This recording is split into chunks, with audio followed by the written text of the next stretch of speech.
Perhaps we need some outside universal threat to make us recognize this common bound. I occasionally think how quickly our differences worldwide would vanish if we were facing an alien threat from outside this world.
Good evening and welcome to Spaced Out Radio tonight. My name is Dave Scott. We appreciate you tuning us in wherever you are all around this great planet that we call Earth. The average Chris will be our guest tonight on the show. We're going to have a great time with him learning about the skeptic side of ufology, or should we say UFOlogy. We're going to figure that one out here very, very quickly. But first, let us say hello to each and every one of you in our chat room tonight. Why? Because you guys are the ones who make it fun. Race fan in the gold medal position, Tim Mothman and his goatee with a silver, and Bob Gray taking home the bronze medal tonight. Robert Lamoth, hey, Chris Bartell is here. Thanks, Chris, for coming on in, man. We got to talk soon. I got to get you back on the show. Road Flare, how you doing? Raven Hayes, nice to see you. NSA Guy is here. NSA Guy will be signing autographs after the show. Line up to the left of the studio, if you don't mind, to the left of the studio. Necessary dialogue. Mama Catherine, I love you, my dear. I hope you're having a wonderful night. I hope you enjoy this show. Let's continue on. Oh, by the way, Mama Catherine's son, Charlie, gave me this hat. Yes, he did. It's my NSA hat. I will say that. Thank you.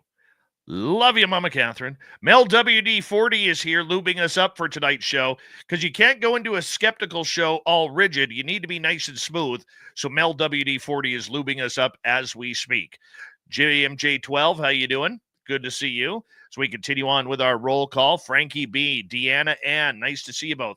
Little Timmy James, how you doing, buddy? Good to see you.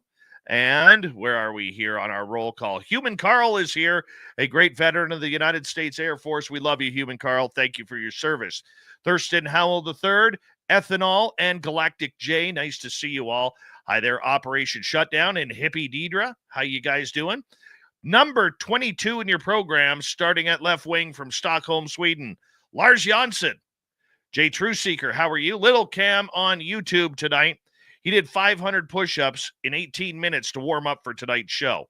Moving on, we have Marlena. Nice to have you back. Lord Buckethead, the soothsayer, is here. Buckethead will be signing autographs after the show as well. Line up to the right of the studio, if you don't mind, to the right of the studio. Continuing on with our roll call, we have Wee Runa. How are you? Emperor Penguin, good to see you. And Jeremy Jones. Steve Long, welcome to Spaced Out Radio's chat room. Eternity Eternal. NSA Guy, again, he only signs in gold Sharpie, just so you know. Yeah, you won't get an autograph in black or silver or blue. No, it's gold Sharpie only. Laura Elizabeth, can't wait to meet you in Vegas. Merle, too. We're going to have fun. Yeah, we are.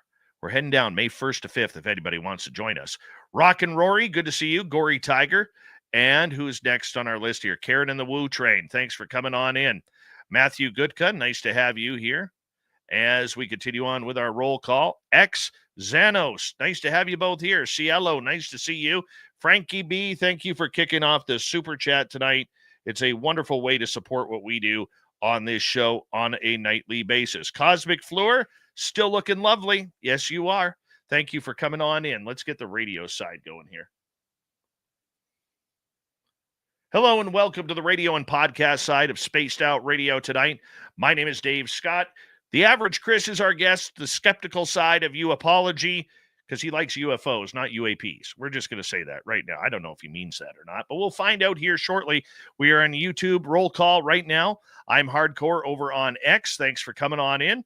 Stargazer, nice to see you. And who is next here? Algaray over on Twitch. 850 sit-ups in 22 minutes to warm up for tonight's show. Area 51, how you doing, buddy? Nice to see you. We are caught up right there on our roll call so far. And, Rono nice to see you. And want to remind everybody, the Super Chat is open. It's a wonderful way to support what we do on this show on a nightly basis. And don't forget, you can shop at our Spaced Out Radio store.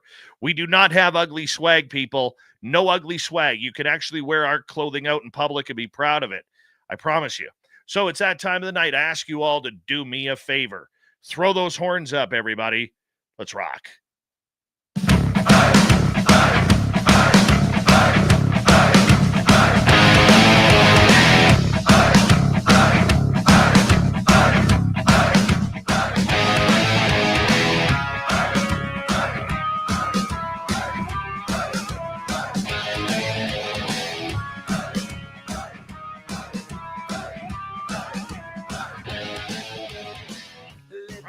Of Central British Columbia to you listening around the world. This, my friends, is Spaced Out Radio.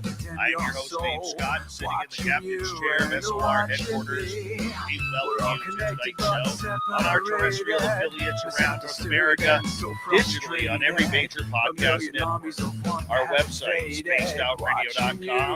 We have a plethora of features for you. Lock out, bubble, read the news wire, check out our swag as well. You can follow us on X at Spaced Out Radio, Instagram, Spaced Out Radio Show, and on Patreon in the Space Travelers Club. Tonight's show is brought to you by Jive Charities. Help make the world 10% happier by visiting Jive Charities today.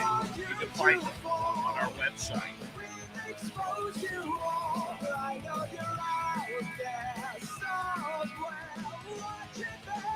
We got a power show of UFO news tonight from his popularity on X. The Average Chris is going to join us talking about UFO skepticism coming up here momentarily. Then in hour number 3, Swamp Dweller kicks things off, followed up by Extra Small. Big Lee is going to take over the Cryptid Report tonight. All right. We're going to get right to it right now. Why? Well, because we can. The Average Chris is a prominent UFO, UAP whistleblower skeptic and former content creator known for his critical stance on many of the sensational claims surrounding unidentified aerial phenomena. A United States Air Force veteran, Chris brings a unique perspective to the UFO discourse, balancing his military experience with his skepticism about some of the outlandish whistleblower testimonies. Previously known as Paranormal Chris on TikTok, where he amassed over 200,000 followers, he garnered attention for his thought-provoking takes on the paranormal world. After stepping away from his viral TikTok presence, Chris transitioned to X, where he continues to share his views, challenging the mainstream narrative surrounding UFOs, government secrecy, and alleged extraterrestrial encounters. We're going to have some fun with him tonight as we say hello to the Average Chris on Spaced Out Radio. Thank you for joining us for the first time. How are you?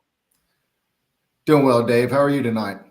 I am great. You know, one thing I want to say about this show is this is about telling stories. We're going to tell your story tonight.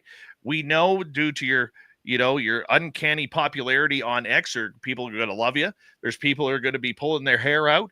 But either way, everybody has a voice on this show. And I want to say thank you for taking the time to come on SOR and join us and tell us about why you're doing what you're doing. Well, first of all, thanks for the introduction. That was probably the best introduction I've ever had, and it hit everything pretty much on the head for me. So I appreciate that. And I'm looking forward to the conversation. And then, hopefully some of the people out there can get to know me a little bit better if they've never heard me talk in spaces on X, and if they just go off of my post. So maybe this will kind of shine a little bit more light on exactly where I come from, what my thinking process on all of this is, and my actual views on the phenomenon as a whole. Well, one of the things when we talked before the show that I was actually quite amazed with is you're a believer. You are somebody who believes that UFOs are real. You are somebody who believes that there is some sort of weird phenomenal presence out there that needs to be addressed. And you've actually had a couple of experiences. And I don't think a lot of the X Nation out there in the UFO world actually knows that you are an experiencer. Right. Yeah. I've only told the story maybe once or twice in spaces, and there's a couple of people that know of the stories. But overall, yeah, I haven't shared it. There's one that I had when I was younger. I was probably, I think, 14 or 15. I was in high school. And the second one actually was last year. I've only told maybe 2 or 3 people about this one. And still to this day, I'm kind of scratching my head. I don't really know what I saw, but there was somebody that was with me and we can get in the story, but I didn't think I saw what I saw. I talked myself out of it, but then the person called me and stated, "Hey, did you see that?" And I was like, "Please describe it." And next thing you know, I'm about to drop my phone thinking, okay, well, I thought I didn't see what I saw, but apparently I did, because it was verified by somebody else. So yeah, it's something that I'm not overly critical about just the phenomenon. I'm critical about the personalities out there that act like insiders, that have this knowledge, that gatekeep from people in the UFO community, and what I would call LARPing.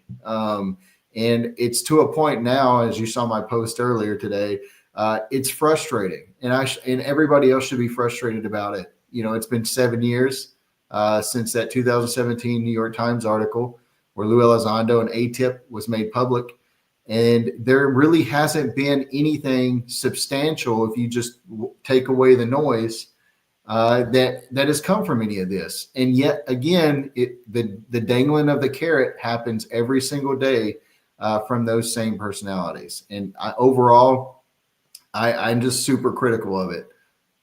We're going to get into that as we get to the bottom of the hour going into the next half. But for you, your experience on what you saw that made you a believer that was something out there, how long ago did that happen? And can you describe what happened?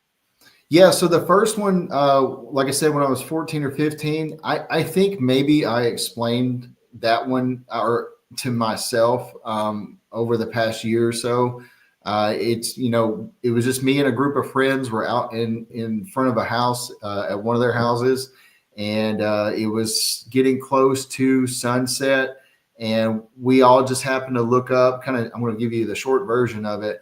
And right above the tree line, I live in the country, right above the tree line, going right down the road, there was this big blue ball of light that flew right over the trees. There was no wind from the tree. Nothing moved the treetops.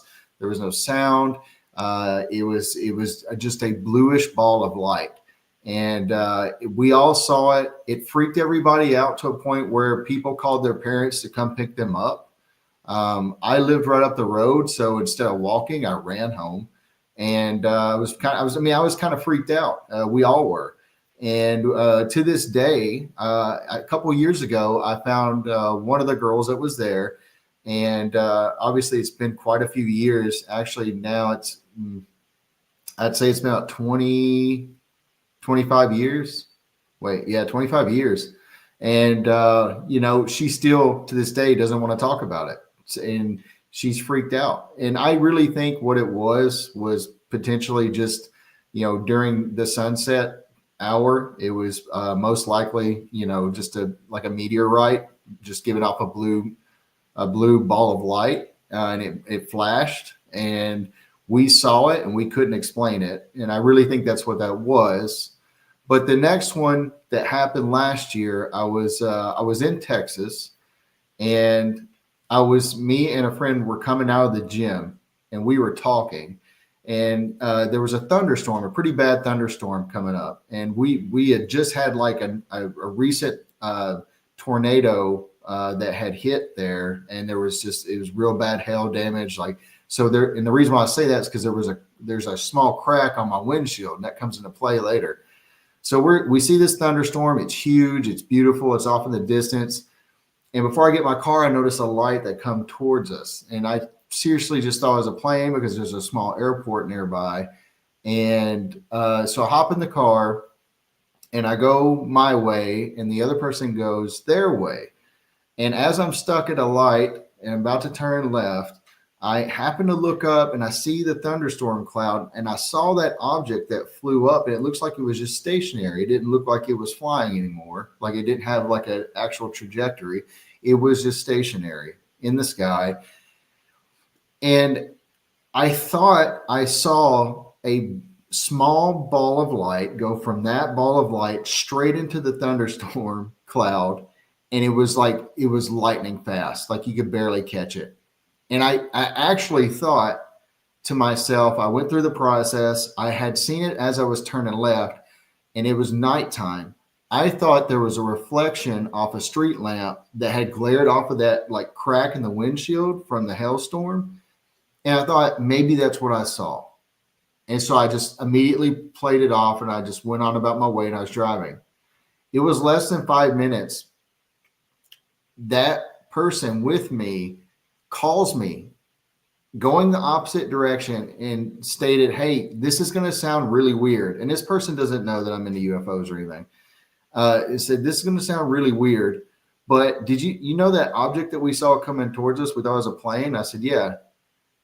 The person goes, "Yeah, so I'm pretty sure I just saw like something shoot from that light into the clouds." And I was like, "What do you mean? Are you serious?" Because like I thought it was just something I explained away. I know this sounds outlandish, but when that person went through the details, it was the same detail that I had. And I was like, and I told them that, and I was like, I thought that this was just something that was just a weird glare from a broke, like a crack in my windshield. And they went through the detail. I was like, wow. And then when I get to the apartment that I was staying at, you could see that ball of light just stationary in the sky for like, I don't know, probably 10 minutes. And then finally it just flickered away. Now, I have nothing to back that up. I actually took a video of that ball of light. I don't know if I still got it, but even if you look at it, you're not going to be able to, it doesn't really show anything, right? Like, Texas is big and flat, and anybody, especially from Skeptic's viewpoint, could probably say, well, it looks stationary. It's probably just coming towards you, right? I mean, you have to go through that. I hold myself to the same standard as I hold everybody else. So I don't have anything to corroborate that, but that is an experience that I had. And I told somebody on the platform on X that I contact pretty regularly. And I told him, I was like, man, like, you won't believe what I just experienced. And I can't remember if I sent him the video or not. I'll have to check. But yeah, that's the experience I had. And to me, to this day, I still can't make sense of it. And every now and then, that person, when we text, they bring it up. And they're like, did you ever find an explanation for that? And I'm like, I couldn't tell you. Like, there's just nothing to me makes sense of what that could have been, because the way that ball of light shot out of that thing was so fast. I mean, it was the quickest streak, and it went right into that massive thunderstorm cloud. So I don't know. I can't tell you, Dave. I don't really know what that was. So that, to me, there are things out there that are weird and unexplainable. There are, maybe there's some kind of weird weather phenomenon. I don't know. But I don't want to jump to something right off the bat, but even to this day, and it's been at least probably 6 months now, I still can't figure it out. So, and you don't think it was ball lightning or anything along those lines? So it looked like, the original light that approached us, it looked like it was traveling like a plane, and it was probably, I can't tell you the actual distance from the thunderstorm cloud that it was, but it was near us. And I felt like it was probably 10, 20 miles away from that thunderstorm. That small ball of light that went out, into that and then shot into that cloud was so fast you barely catch it. And that's why I thought it was a glare from the street lamp. Like when I was turning left, it made sense to me. But then when somebody else called me and told me that, I was like, okay, now I'm just kind of freaked out because I don't understand it. Like it's just, I don't know what it could have been. Somebody had mentioned ball lightning, and I was like, I don't know if that really explains it because it went straight beeline from one object to the cloud. So I couldn't tell you, but I can see it plain as day in my mind. And it's just something that I scratch my head on every now and then when I think about it. So you were also a veteran of the United States Air Force as well. Right. And thank you for your service, by the way. Appreciate that. No problem. One of the best times of my life, for sure. Knowing what you learned being in the USAF compared to what you saw, did you think that there was a chance that this was something human or just something supernatural? I mean, my first thought was like, did I just watch like a plane or something shoot something into the cloud? Like I didn't understand it. Like that to me, that's like, if I had to explain it to somebody and give them a mental image, it's take what you thought was a plane that went stationary and then shot a smaller ball of light, like lightning quick, into a thunderstorm cloud.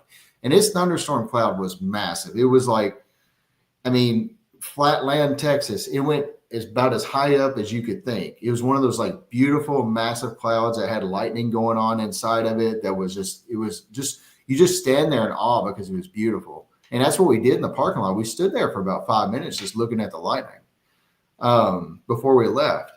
And so to me, that's the best way I know how to explain it. Like it looked like a plane that went stationary and shot something into that cloud. And outside of that, I really, everything would be speculation. And then I would sound like I'm kind of, going a little insane trying to explain theories on what it could be. Would you consider yourself a believer of the strange phenomena? I asked you a similar question a little bit earlier, but just in hearing your stories compared to the public persona that you have, are you a believer? So, and I say this actually quite often.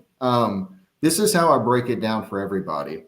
As far as do I think that there's life that exists outside of this planet or dimension or whatever you want to label it as?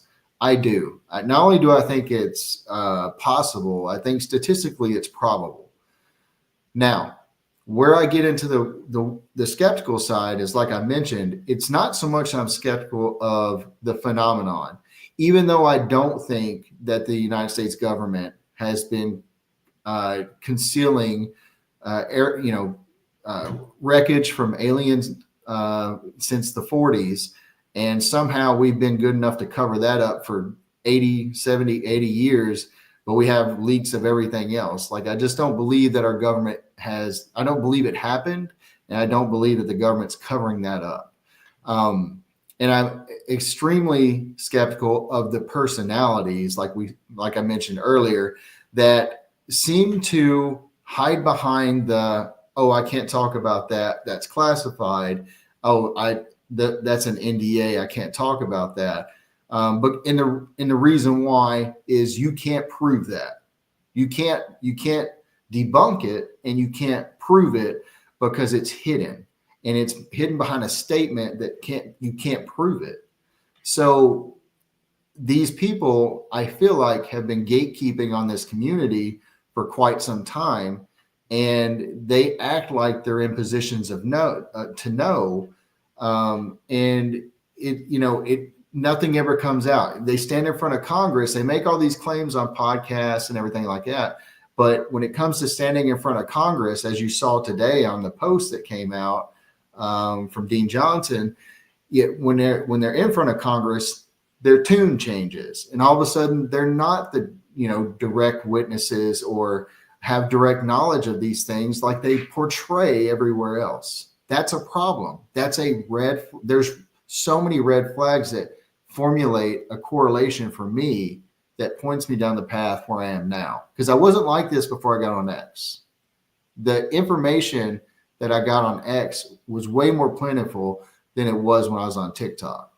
So that's why, I've had kind of a change of tune, because the access of information, not only for on the pro side of it, but when I got here, there was so much information on that went against disputing those claims that made way more sense and is more easily provable than the claims that are made without evidence.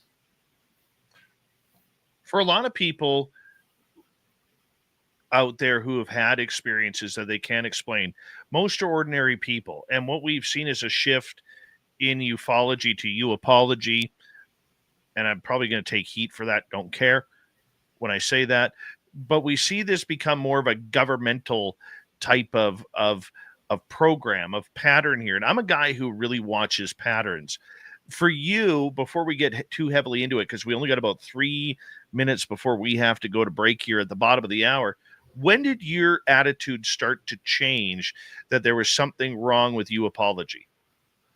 When I started to notice that military veterans were being targeted, and on top of that, instead of people coming out with evidence to back their claims, they started using resumes of DOD, either military or intelligence community personnel, and their resumes to back their statements of credibility instead of evidence. So you have the substitution of a resume of, oh, look, this person was in this position in the government, blah, blah, blah. He's credible. And it goes from he's credible and it replaces evidence.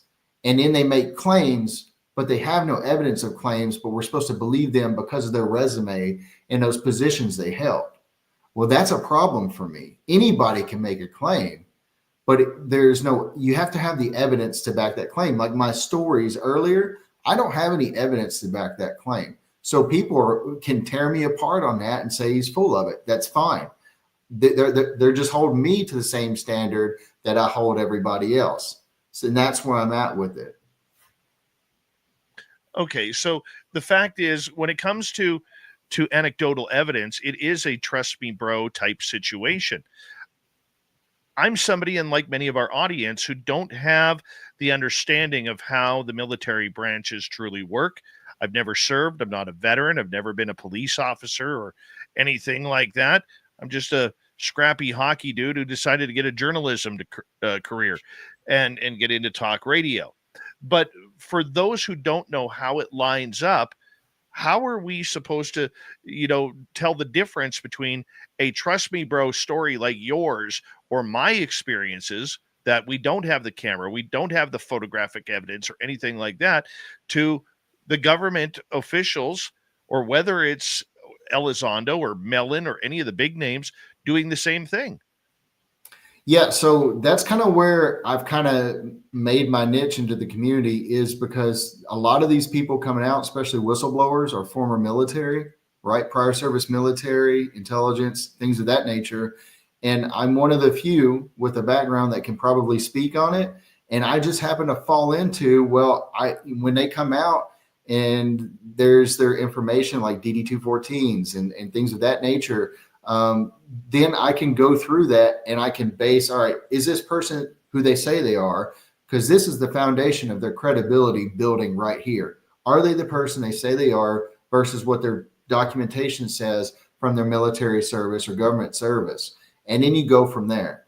If everything checks out and it keeps building up, okay, let's talk about their story.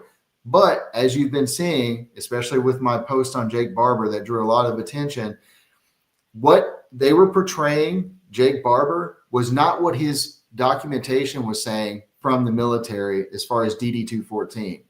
And it is my belief that News Nation deceptively edited that whole thing.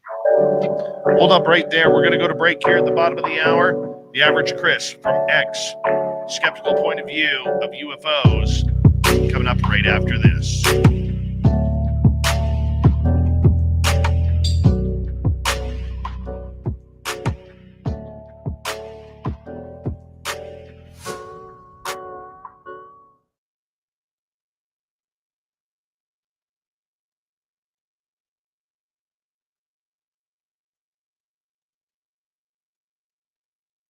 All right, there we are.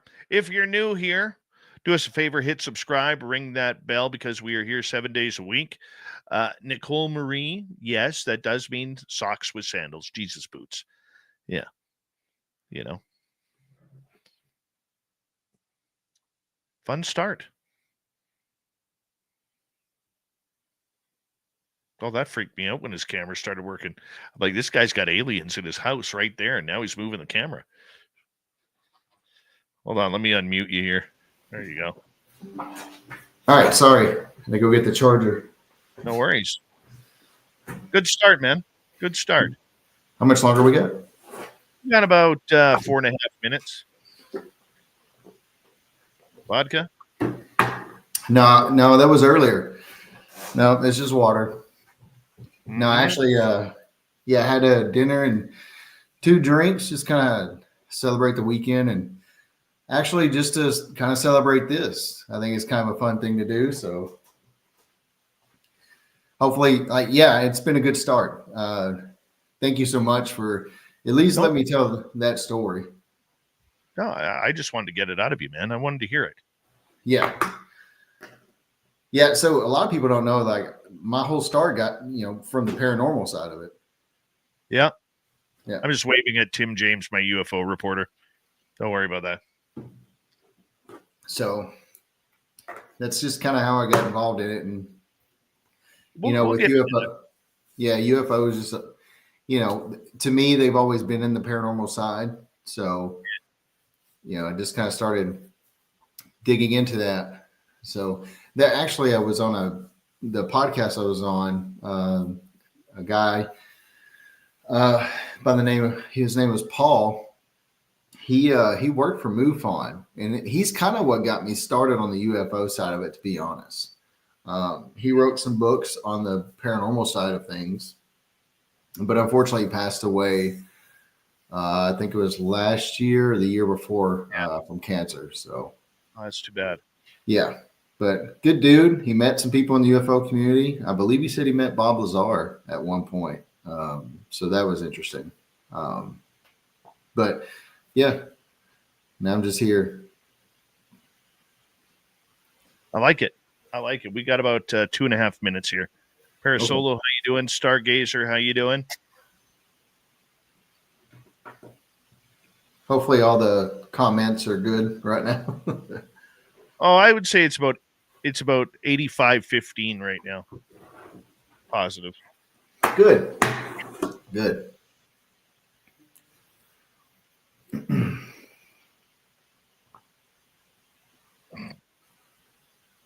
Oh, the text messages sometimes. Search and Destroy, how you doing? Bombshell Bomber, good to see you. Little Timmy James. You probably got a text from the same person. I did. And a screenshot. So. Yep. That's a guy who wears socks with sandals. 100%. Yeah. Oh, yeah. I have no doubts. And short shorts. Well, yeah.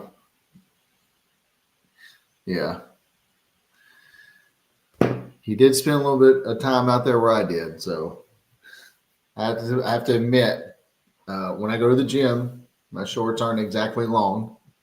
So, but I don't wear socks with my sandals if that makes it better. Dude has more neck rings on the back of his neck than most jewelry shops have. I'm actually, I mean, we've talked, but yeah, I'm thinking, it'd be a fun time to get together with him for sure. May 1st to 5th. And don't be surprised if I'm out there. That'd be cool. How many skeptics go out there? A few. Oh, okay. I don't know. I'm turning that stuff off for a weekend and just enjoying a good weekend away from the cold. Yeah. How is it up there? Right now, it's actually a balmy minus 18 degrees Celsius. Oh. So I think that's around 20 degrees Fahrenheit. Yeah, I think it's been getting around 32 here, somewhere around there, Fahrenheit. T-shirt weather. Hold on right there, my friend. We're going to come back here. Frankie, thank you for kicking off the super chat tonight. Great way to support what we do on this show on a nightly basis. And here we go, everybody, with the second half hour.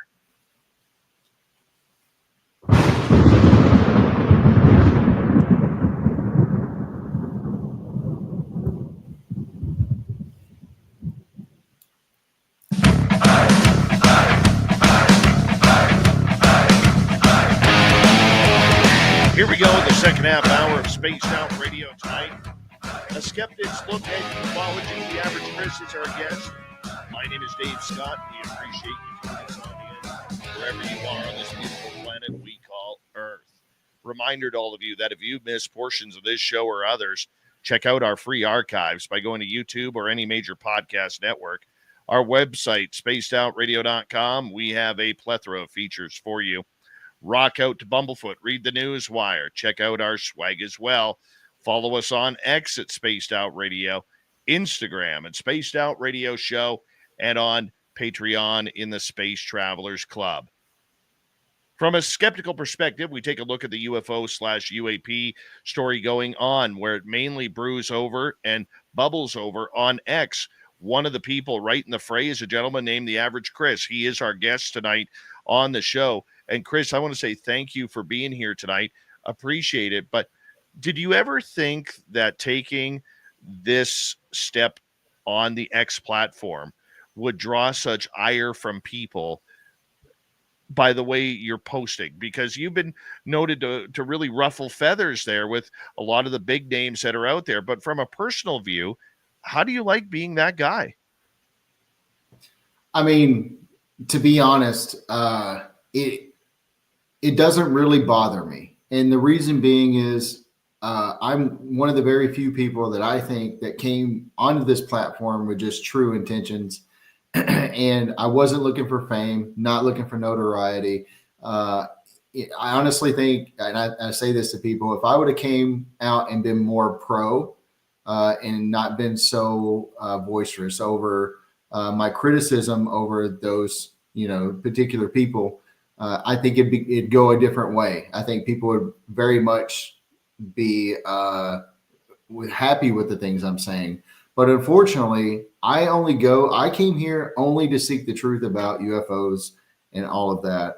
And I am only going where the information I see takes me. And I take it in, I make my assessment, and I go from there. And it's taken me down this road.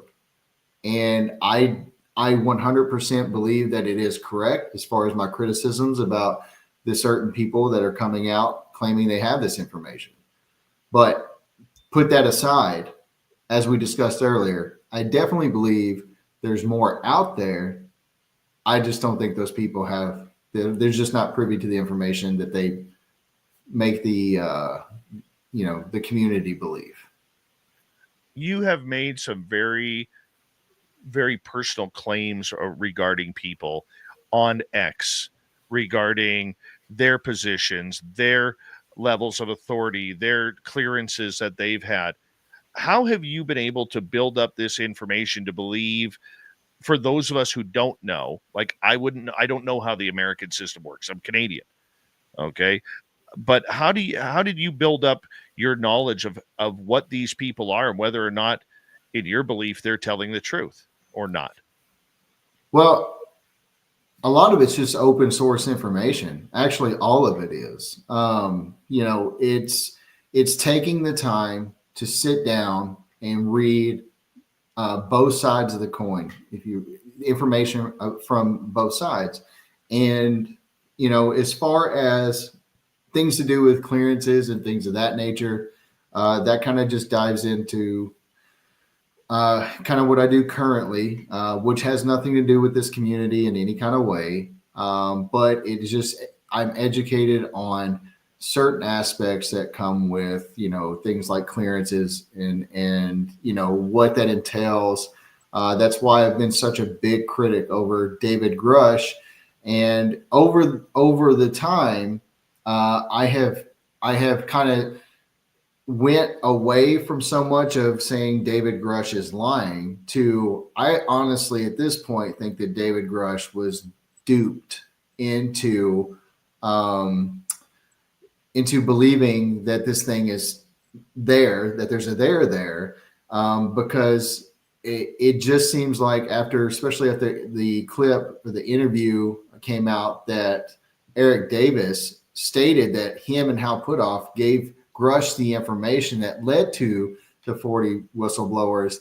That immediately turned into me being like, okay, well, he was guided to that way. And it might have been because they knew that David Grusch actually had an interest in UFOs. It was my post on X that drew that information out. I don't know if you've been following that long, but John Greenwald had a FOIA comeback about David Grusch's interview with the DOD IG, and I think it was 2021. And in that, there was a transcript of Grusch talking to the DOD IG, and I think that's when he made he presented his evidence about the special access program illegally operating outside of congressional oversight. That's UAP related. And in that dialogue, you see where Grusch stated, they asked how long has he, been investigating UFOs or whatever. And Grusch had stated that he had been interested in UFOs for 15 years beforehand. So that if you do the timeline, that actually goes back to 2006 when Grusch was still in college. So, and why is that significant? Because Grusch went on to podcasts like Joe Rogan and Tucker Carlson, and particularly on Joe Rogan, David Grusch stated that UFOs and things of that nature wasn't really on his radar. Verbatim, he said, it wasn't really on my radar. And he went into the 2017 New York Times article is kind of what turned him on to that. Well, what that proves is he said one thing in the open to all of us, to the public, but behind closed doors when it mattered, it was a whole different story. And I think that was done to try to boost credibility. Lou Elizondo said the same thing.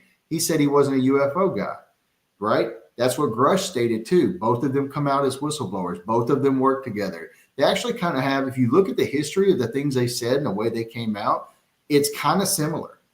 So to me, that was kind of a red flag. But now my biggest interest with Grusch is what happened to his clearance. Because if you can find out what happened to his security clearance, because it is stated that he had, in his ICIG complaint, it talks about reprisals, and those reprisals were restrictions of his clearance while he was at the NGA, right? And that issue right there is what I think that he's not being honest to the public about, because when your security clearance is either under review, restricted, or even revoked, they tell you why. You're not just left there with nothing in your hands saying, why do I not have a clearance anymore? Why can't I not do my job? Right? That's not how it works. They tell you what it is and why it is. That way you can appeal it. And if there's any information that you can use to appeal that, right? Well, he had stated with American Alchemy, was it Jesse Michaels, I believe is his name? He stated on there with him when they asked him that question, he goes, it was something like something to do with security. Well, that's where I think he's lying. He knows. They tell you why. And so that's my problem with these guys. And I'm able to call that out because of just my experience and my knowledge with that field. A lot of people will say on X that you make it a little bit too personal in the way you type. Why do you do it that way rather than be maybe a little bit more liberal with your words? So, I have tried to be better about that. Instead of doing pointy, it gets a little hard because when you're doing this from my angle, you get more hate than you get positive comments. Right. And there was about a 6-month stint, probably a year ago, maybe a little bit longer. I can't remember when exactly, that I kind of scaled things back a little bit. And there was a point where I got so vexed from the community that I said, I'm just going to burn this whole thing down. I'm going to put as much information out here and just absolutely demolish these guys I think that are gatekeeping and just not being honest to the public about what they know or what they think they know. And it all resulted from harassment that I received online and the gross false accusations that people were making about me that were absolutely not true. And it vexed me. It vexed me to a point where I didn't care. Like I was ready. Like I knew. So in my mind, I know I'm right. So when I know I'm right, I'm going to go, when I'm in, and it's all in. And so furious fingers, I was posting and I was being very pointy about it. Since then, I've tried to scale it back and just do long form posts that are more informative with information than so much, I guess, accusations and pointed like you had stated. Because X is a battle zone. It really is a battle zone and a war of words. And a lot of times, I'm not saying this as a shot to you, but the one thing that I've noticed about it, why I kind of shy away from the UFO community on X, even though I'm addicted to always watching, is just the fact that I think at times we forget that behind those fingers and those words, there are human beings, with feelings, with anger, with sadness, with depression, anxiety. Now, I'm not saying that's you or anybody else. I'm not trying to downplay it because I've seen I've received my loads of viciousness on there from people, but that's okay. I mean, everybody's allowed their opinion. That's what freedom of speech is all about. But for you, as you decide to kind of tone it down and instead of going Raptor on people, you decide that you want to present more facts on that. Do you feel as you make that shift that people will or at least try to understand that you're trying to provide information rather than what many people perceive as trolling? So that's why I've been trying to do X spaces, and I'm kind of selective on the X spaces that I go into, because I know there are a group of, you call them the believers or whatever you want to call them, that are pro. I try to go in those spaces because I know if I can talk like we're doing right now, that this is the other side. Like this is a more personal side of me. Like anybody can take a message, a post, and they can apply a tone to it or not even apply a tone. If I'm putting a tone out there and they pick up on it and they don't like that tone, then they're going to not like what I have to say. Not that it's based off, good information, but the fact that they don't like the tone, right? The delivery is, bad. It doesn't come across as something that's inviting for them. So I try to go in spaces from time to time. Shout out to Astral. Like he puts on great spaces on Twitter or X. And, he's been one of the guys out there that despite his beliefs on the subject, he always takes in what I have to say and he welcomes it. And, he'll go to bat for me. And I really appreciate that. So when I do that and I'll sit in a space I'll be like the only skeptic in there and we'll have great conversations, right? Because we're all collaborating together. So we're trying to figure out the puzzle. And sometimes you got to I'd say sometimes it's always healthy to have both sides of the coin when you're trying to find a solution to a problem, right? And so I do that so that it can kind of soften the blow from my post if people take it the wrong way. Okay. With that being said, there are a lot of your critics who say that you're a disinformation agent, that you are part of the intelligence community, to talk about to try and ruin reputations of people in this field. Yeah. So, Ross Coulthard made a comment recently. And after my Jake Barber post, I think that was geared towards me because he had stated that. But to me, that's a big scapegoat in the community, and it has been for a long time. it seems like the voices that go against the narrative, people automatically assume that they're disinformation agents that are put in by the United States government to shift the narrative. All that is people that want to try to create an echo chamber without the other side of the voice, because they don't want to hear that. They don't want to hear what they have to say. Maybe it's the delivery is wrong, maybe on my end. But there is a large portion of the community that just want the echo chamber. They just want the positive. They don't want people like me pointing out the holes and saying, hey, these people that you're, putting up on a pedestal, there's holes in their story, their claims. Like, you guys have got to see this, because credibility matters.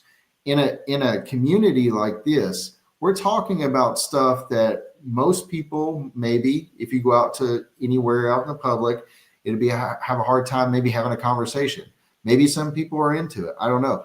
But, credibility in a place like this has to matter. And if people have holes in their own story, that's the foundation that builds their credibility, then how can I believe them when they're trying to tell me that there's something fantastic out there and it's being withheld from us, when you can't even get your own story straight? Like Jake Barber, like the people that I think out there, like Grusch, Jason Sands, oh my goodness, I can't even begin to talk about that one. And that matters to me. And if their credibility goes a long way with me, if it's not there, I don't want to hear about their fantastical claims, because I could poke holes in that all day long as well. That's kind of where I'm at with it. Before we get into that, because I wanted to get into the whistleblowers and everybody in the next hour, and I think that's going to be some important time to spend with you on that. Moving this ball forward, though, do you look at yourself as somebody who is providing information that the public can understand? Because here's the way I look at it. Ufology was ufology prior to 2017.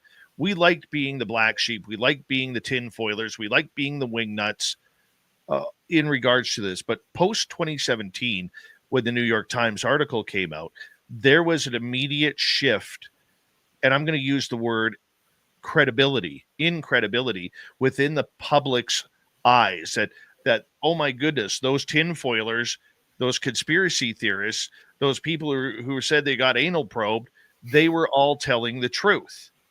And as we've seen the ball go forward, there's been, and I'm saying this from a journalist point of view, I have noticed red flags along the way that have made me question whether or not there's some sort of different storyline. Example, it would be the threat narrative. As an experiencer, I've never seen the threat narrative. We've had other governments come out, like the Canadian Department of National Defense, come out and say there is no UFO threat narrative in Canadian sky. Okay, there is all these little different things that have come out over time.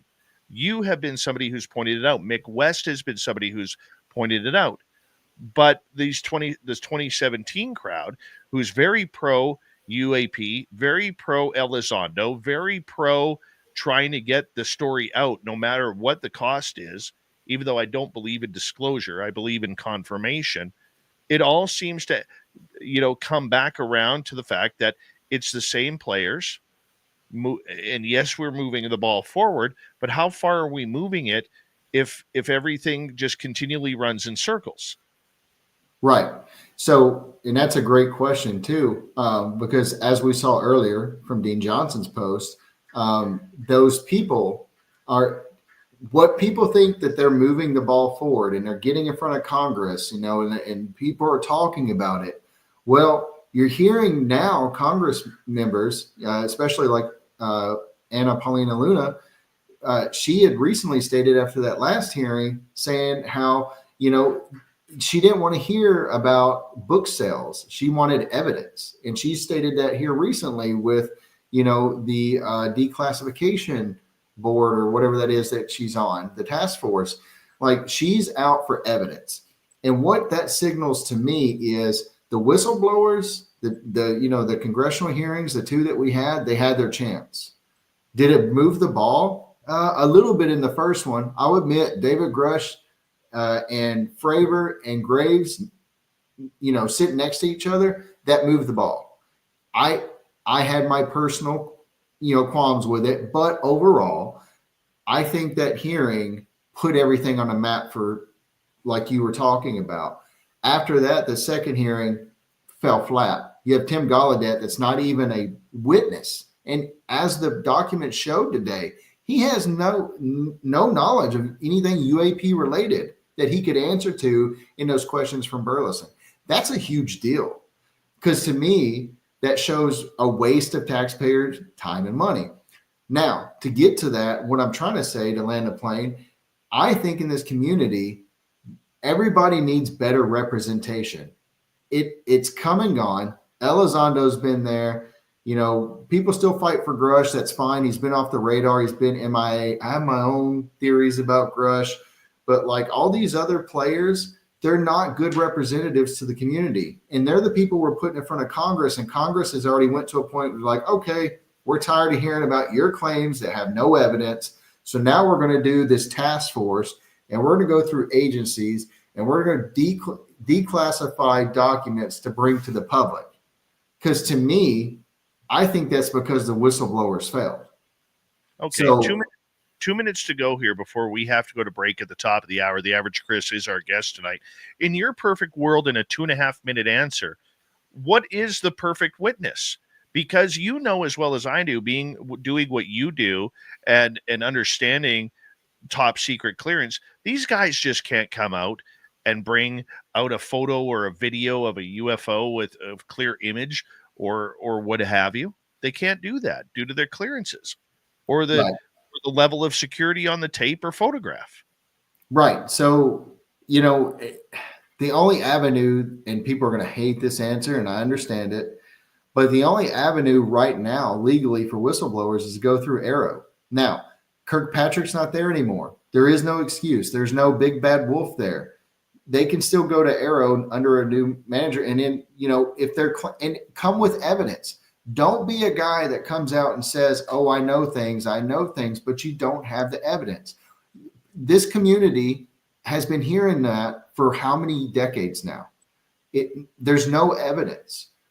Whoever's going to be blowing the whistle moving forward, you got to have the evidence, and you got to be willing to do it. And when you're asked critical questions in front of Congress, you don't buckle. You answer, plain and simple.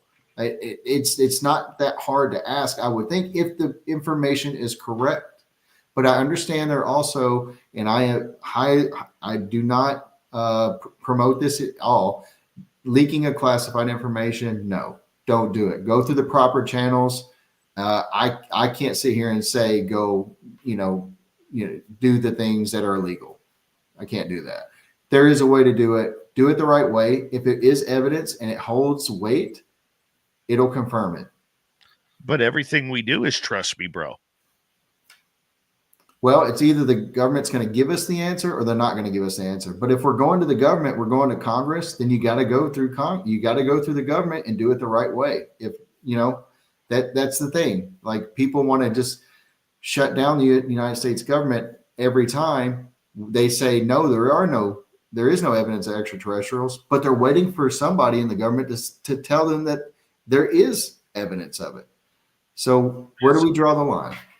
With just about 35 seconds left, it's the same thing with Sean Kirkpatrick, though, where when he was head of Arrow, he was playing Chief Wiggum, nothing to see here.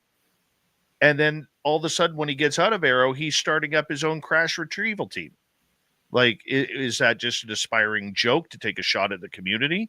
Or is that something that he thinks that there is evidence out there? This is what we see. But we can't really do anything about it because he's no longer head of Arrow. But we're going to continue on. I apologize. I want to let you respond on that. I do. But I have to pull my power here and say we're going to a commercial break. That's what I do around here. Chris, that's what I do. Yeah. Radio host. The Average Chris from X on Spaced Out Radio. When we return, what's wrong with the whistleblower on Spaced Out Radio? is Spaced Out Radio with host Dave Scott.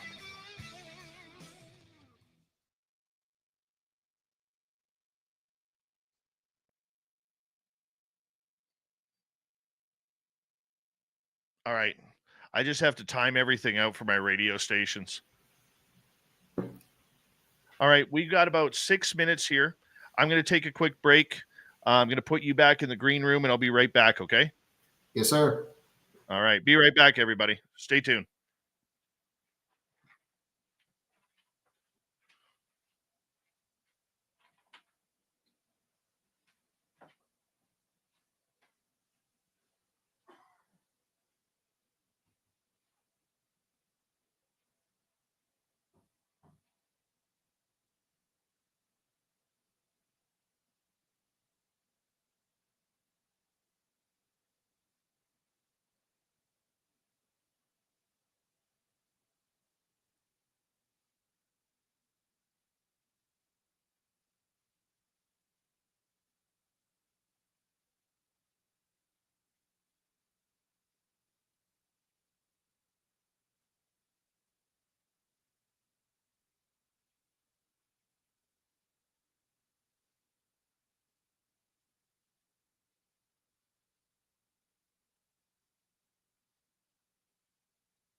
All right. I am back.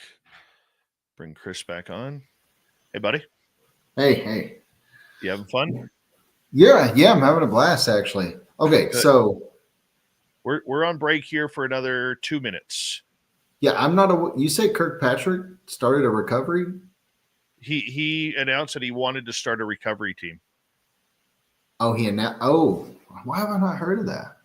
Yeah, it was about 2 months ago? Huh. 3 months? Oh, if it was around that time, that was I was coming back home. So I might have missed that actually. Yeah. Huh. Yeah, I don't know how to answer that because I don't have any information on it. That's all right. We're moving on anyways. We're moving on. Are you having fun? You having a good time? Last, I never try to judge anybody until I get to talk to them, right? Well, you're one of the few. Finally, NSA guy acknowledges the hat. I wore it specifically for him, and he finally acknowledges the hat. Thank you, NSA guy. I know that took some prodding, but I appreciate that. It's the little things. No, a fellow member of the NSA gave me this hat in Las Vegas a couple years ago. Alex Sanchez, how you doing?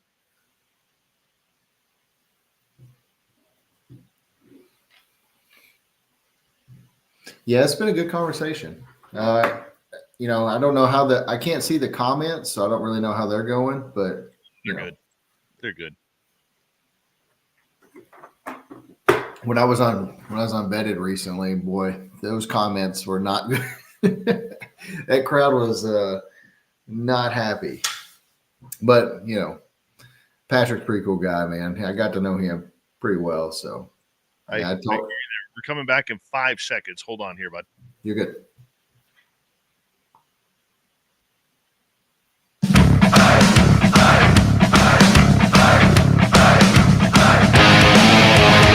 Here we go in the second hour of Spaced Out Radio tonight. Skeptical UFOlogy. What about the whistleblowers? We're going to get into that with the average Chris coming up right after this momentarily. But first, we want to say hello to everyone listening in on our terrestrial affiliates around North America, digitally on every major podcast network. Our website, spacedoutradio.com. We have a plethora of features for you. Rock out to Bumblefoot, read the news wire, check out our swag as well. Follow us on X at Spaced Out Radio, Instagram at Spaced Out Radio Show, and on Patreon in the Space Travelers Club. The Desert Clam has set the password for tonight in the SOR Space Travelers Club. Wanian. Wanian is your password. Use it wisely, Space Travelers, as the Clam sets the password each and every night right here on Spaced Out Radio. All right, we bring in from X, the average Chris. You either love him or you think that he just needs to go away. It's one of the two. There is no in between. But we wanted to talk to him to get his point of view of ufology today. Does he like it? Does he not? What we have learned is he's an experiencer. He believes that there is something out there, but doesn't like the direction things seem to be going. Chris, I think that's a fair statement. In a little breakdown of hour number one. For you, I know you are somebody who is critical of what is going on with whistleblowers.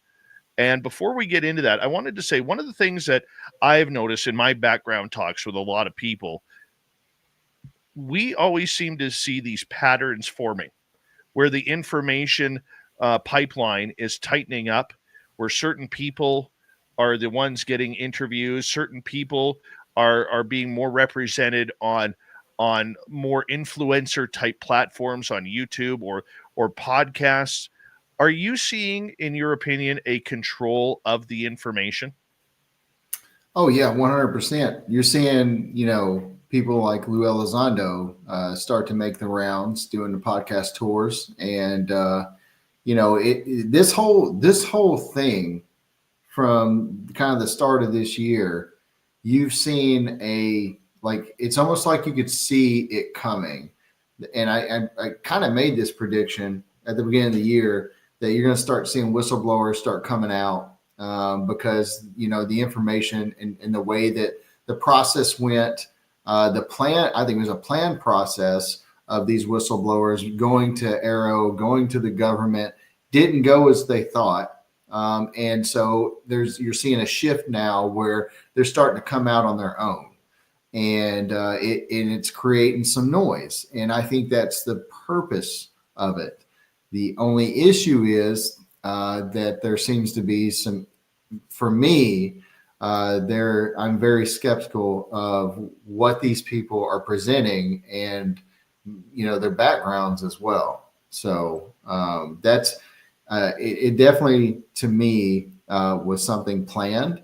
And when it's planned, you start seeing all of these things start coming at once. one after another. There is no lapse in information, new information. It's being pushed out in kind of a planned, timely manner. Why is the soapbox that everybody is standing on about UFOs, in your opinion? As far as what do you mean exactly? Well, I guess what I'm saying is we're seeing this prior to 2017.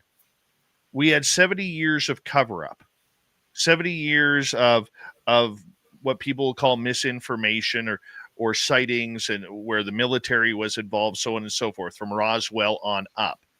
And then after 2017, we saw the popularity of this spike up to the point now where we're seeing people really stand up on a soapbox and saying, we know the answers. We have to try and get the answers. We're trying to get you the answers. Why do you think this happened? Why now? So that's an interesting question. So this kind of goes back to what I was talking about earlier. You're seeing a shift from, there's a push, a movement for disclosure via the government. Well, it seems that the days of using people, just regular everyday experiencers and what they experience and their testimony wasn't good enough. And now what you're seeing is a focus on people with certain resumes and backgrounds to push forward in front of Congress to be like, oh, okay, so now to let you know that we're not all crazy, we have these people that have these resumes that have been in these positions within the government and your military that have these claims as well. It's time to take us serious. And so that's why you're seeing a focus on just that. If you look at the people that have come out, none of them are just experiencers. They're all military background and DOD in some form or fashion. So there's a reason for that. It's to build credibility and portray to the United States government saying, hey, here we are. We're not all crazy. You've got guys that have been in these positions within, your government. They also are experiencers, and they have information saying that you're covering this up. It's time to tell. And that's what you're seeing happen. The way they are making it play out in the public is that it is only military personnel, and maybe commercial pilots are having these experiences. They're not talking about the fact that there are millions of Americans who have witnessed what they believe to be UFOs or had, the unfathomable extraterrestrial type contact. And to me, that is all part of the narrative, is to keep it as a military operation. Right. Well, I mean, and you saw, what was it in 2017, or there was a comment where Leslie King had made where she stated that she just wanted, I might be paraphrasing here, but there's a reason why they're presenting certain people. It's because they want this taken seriously. Not so much about telling people stories and accounts of what they've experienced, especially like you've seen big time things like abductions and cattle mutilations and things like that. They've all taken the back seat. That's not a thing right now, right? They want credibility so bad that they're literally hand selecting people that have these resumes to put forward. And it's bypassing and negating the overall community that supports them, because they have had these experiences like you, me, others. They've had experiences. So as long as there's somebody talking about it, then that's good enough for most people. But that's where the problems start to come in about these whistleblowers and exactly what they're blowing the whistle on, and their claims that have a lot of holes in them. But how do you know that? Is that just a personal observation, or have you been given information that has led you to believe that there is a narrative? No, it literally is me just reading the flags and correlating them to a point. Like you can see it. Like we can go through the list of whistleblowers that have come out, and they all have the same background. It's all like it's so ironic that the people that say they don't trust the government and don't trust intel and that they're disinformation agents are believing the people that used to do those same exact jobs, and they're thinking that those are the people that are going to bring them disclosure or confirmation, as you called it, is kind of an irony, right? And especially one of the most prominent voices being a counter intel guy. When you know anything about counterintelligence, you know that there's a specific skill set there of where they can manipulate things that they say to get a certain outcome. And they can use information and use people to get that done. And so it's always kind of blown my mind how people are so willing to trash the government and say, don't trust the government, but yet they're trusting government employees, some of them still government employees, but most are ex, to bring them that disclosure. That's always been kind of ironic to me. In your opinion, what is disclosure? Disclosure is not, like I've stated earlier, I don't think there's a conspiracy where the government's hiding concealed craft from another planet or another species. To me, disclosure would be, we've discovered life outside this planet. Here's how we did it. Here's where it came from. And there's there's evidence to back that. And it's evidence that can be seen by the entire world, that can't be really disputed, and it's there. And then from that, then we talk about, okay, it's there. What's the next step?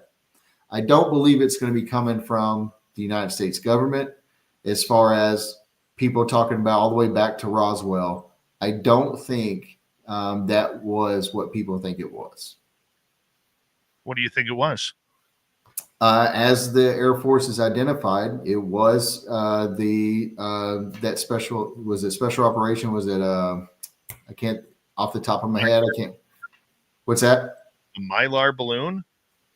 So the projects with the balloons, I believe, is what happened. I believe that it was crash recovery. And I think, my personal opinion, the UFO spin on it was to do a bit of counterintelligence to hide the operation and what had crashed so that adversarial countries did not pick up on what we were trying to do at the time. That to me makes the most sense, especially given that time frame, because out of all the years that we've been doing this, 70 plus years since Roswell happened, it's not, nothing's come out really from it. And no matter how much people pry, there are no bodies, there is no craft. But what does make sense at that time with what was going on in the world, it does make sense that the Air Force and the government were doing projects, secret projects, probably to spy on our adversaries. And when something wrecked, and then you have a rancher and people coming out saying things, the narrative to say is, hey, this is this, to cover up and do counter intel to hide that special project. That's what makes most sense. Sorry to be critical, but you don't need a platoon of Army soldiers to cordon off an area for a Mylar balloon, nor do you need a triaxle trailer to pick it up. I mean, if it's a wreckage of some kind, to me, it could be. I mean, the truth be told, we don't know what was attached to the balloon, right? We don't know really what it was.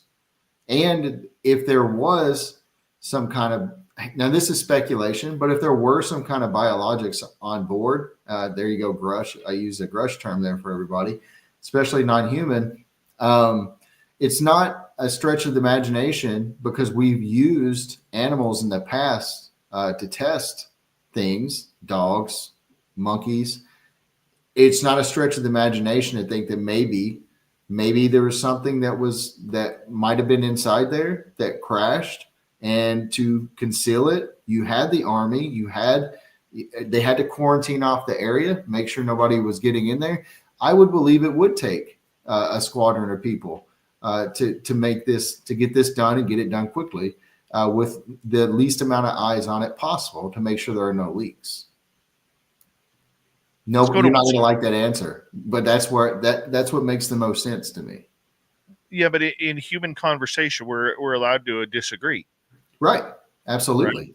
Yeah. And that's what we're having is a human conversation. So, right. Yeah, you're full of it. You give you that Fair enough. Fair enough. Because as the host, I do get the final word. I'm just going to tell you that. Hey, I'm not going to dispute that. Matter of fact, I'm going to go on the limb and say I hope that Roswell was real. And I hope that one day somebody wheels out those bodies and I can sit here and say, you know what, Dave, I'm going to eat crow right here. You were right. I was wrong. And I will have no problem admitting it. I'll tip my hat to you on that one. How about that? That works. Let's get to the whistleblowers, as we got about 8 minutes to go before we go to break at the bottom of the hour. The Average Chris is our guest tonight on Spaced Out Radio. You've been highly critical of the trust me bro type statements that the whistleblowers have made. What's the difference between what the whistleblowers are saying and, say, the average person like you or me talking about what we have encountered or experienced? Well, to me, it's these whistleblowers because they all have backgrounds as far as either prior service military or DOD or intelligence community. They're using their credentials, their past credentials and security clearances and hiding behind, I can't talk about that. It's classified. But, hey, here's all these other details about it.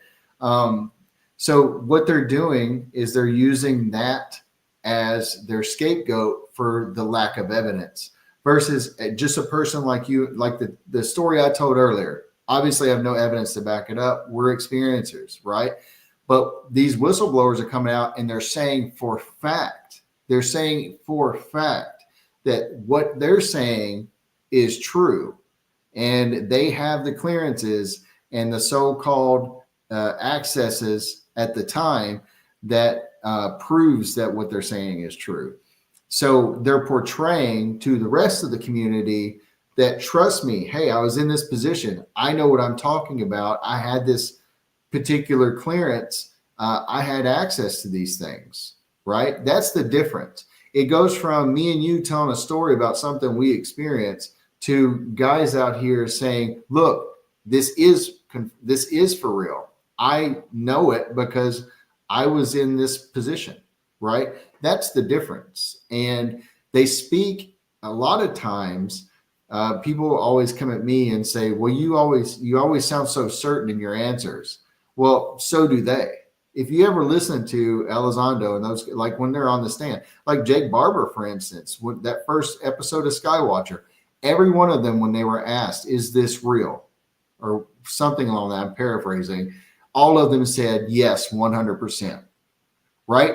They speak as if they are very certain because of what they claim they had access to that none of the community have ever had access to, right? That's the difference. But just because you didn't have access doesn't mean they didn't, or am I wrong? How do we know they did? That's the question. Like that, and that's the whole thing right there. No, when they speak, they sound like they're certain, but when critical questions come in, it's like they hide behind, well, I can't talk about that, or I'm under an NDA, or that's classified. I can't talk about that in an unclassified setting, right? That to me, it shows that if you are true in what you say, you're not going to dance around questions and answering those questions by, oh, well, I can't talk about that right now, but here are other details and you guys should trust me on that. That's kind of where like my BS meter starts to go off. Like if what you're saying is that things exist and you're sure of that, then when I say, or like even Representative Luna stated, where's the evidence to that? Oh, I can't talk about that. Right.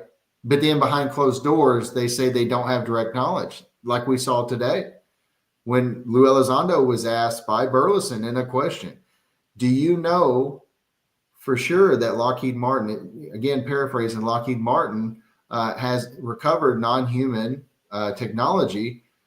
Lou stated in that answer, he said, "I do not have direct knowledge of that." Well, that's not what you portray out in the public, and that's a problem. People look to Lou Elizondo, look to David Grusch, look to these people because they think that they've been portraying that they have this access. They know these things. Well, when you don't have firsthand knowledge, how do you really know those things? You're only using stories that you've heard that you haven't been able to confirm. That's a problem. That's a red flag for me. I want to read something as we got about 3.5 minutes to break. I want to read something that you put on X earlier today, and hopefully I can get through it in 3 minutes. And when we come back from the break, I want to get your response to this. It's been 7 years since the New York Times piece on Lou Elizondo and ATIP and countless promises of coming soon, platformed by UFO activist Leslie Keene. David Grusch has gone MIA for close to 2 years, denied access to SCIFs because of his past security clearance issues. Lou Elizondo has been caught contradicting himself and has his own stories multiple times and caught lying about a picture of a UFO mothership. We call those ULPs around here, unidentified lighting phenomena. You can get the t-shirt on spacedoutradio.com. I'll buy one. Confirmed by pilots that it was a reflection of a ceiling light in an apartment. Jason Sands was a complete disaster for James Fox and credibility of Grusch and future whistleblowers, falsely claiming to be an intergalactic alien assassin via the USAF as a 1N6 that monitored phone calls. Lenval Logan was a U.S. Air Force 1NO all-source analyst that failed to provide any evidence of being a witness to a UAP event. Seems he just acts like Sands' handler used to work for UAPTF as promoting his app for money. Jake Barber was presented as a Tier 1 operator by a deceptively edited News Nation interview in which his DD-214 clearly shows he's anything but an operator, as he was a flying crew chief washed out of CCT training. But instead of admitting that, he claims the crew chief job was a cover in the U.S. Air Force while being possessed by an angelic being while recovering crashed UFOs in some special crash recovery team that doesn't exist. I'm going to leave it just at the whistleblowers. I'm going to leave the media part out of that for now. That is pretty direct. Some people will say you're firing a missile across the bow of these gentlemen, of fellow veterans, fellow, members of the U.S. Air Force where you served. A lot of people would look down on you for calling out your fellow members. Well, that's because people that aren't veterans don't know the culture of veterans who do call out veterans for making claims that embellish or exaggerate types of service. Now, there is a culture of that. And it is us that are able to call out other veterans who pass along stories that aren't, that are outlandish, right? That is a thing. And a lot of people that don't serve in the military don't understand that. But if you ever listen to veterans talk, and I've been in spaces with Green Berets, and we talk about this. I mean, I'm not going to say stolen valor, but stolen valor is a huge thing with us. And we have no problem calling it out, calling other veterans out that do that thing. So when I go into these whistleblowers and I make the claim that you were talking about in that post, which I've got pulled up, I've dug in, especially with Jason Sands. I've talked to people that worked his job. 1 in 6, 1 in 6 and 1NO, these are intelligence positions within the United States Air Force. 1 in 6 is no longer currently a thing. It got shredded out. Half-hour break here on Spaced Out Radio. We'll be right back with the Average Chris.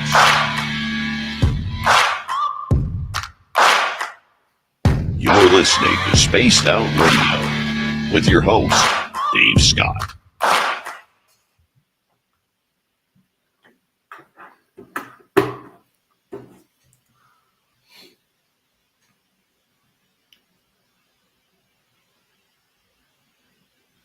All right, we're clear. Okay. Perfect. So we're taking another break. Man, this is good conversation. Oh yeah, I was about to get going too. We'll get you going. Random guy who you know who's been texting you. Yeah. He's coming on for hour 3 if you want to stick around. Like actually on camera, or I don't know. It all depends what mood he's in. You know, when you got the neck jelly rolls like he does, you don't want to show him off too much, right? yeah. Well, I was saying, do you want me on camera, and then is he going to come and talk with both of us, or no? Yeah, he's going to come on air with us for hour 3. Okay, I'm down. Yeah, I'm and down, then one of my guys, Lee Strauss, is going to join us too. Okay.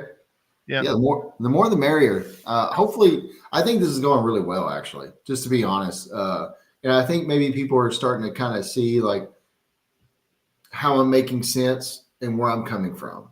And overall, and I've stated this many times, I just think this community needs better representation than what it has right now. Do they move the ball? They've moved the ball a little bit, but it's starting to roll backwards, in my opinion. So that's kind of where I'm at with it. And I've stated this to people, like, why do you do this? Why do you waste so much time? Well, one, I'm an experiencer, and two, like, people are representing this community. I think they could do better. And that's just where I'm at with it. And people can argue that, and that's fine. Right. And if I'm wrong, and I've stated this many times, I will eat crow. You will see me apologize publicly on that app. I am going to debate you on one thing in the next half hour, though. Let's do it. I'm just forewarning you a little bit here. Let's do it. Because I've been so cruel and callous this entire show. Right? Yeah. Because I am a mean guy. I'm so mean. I mean, I could be mean. I mean, when we talk about KMF and stuff, I can get mean.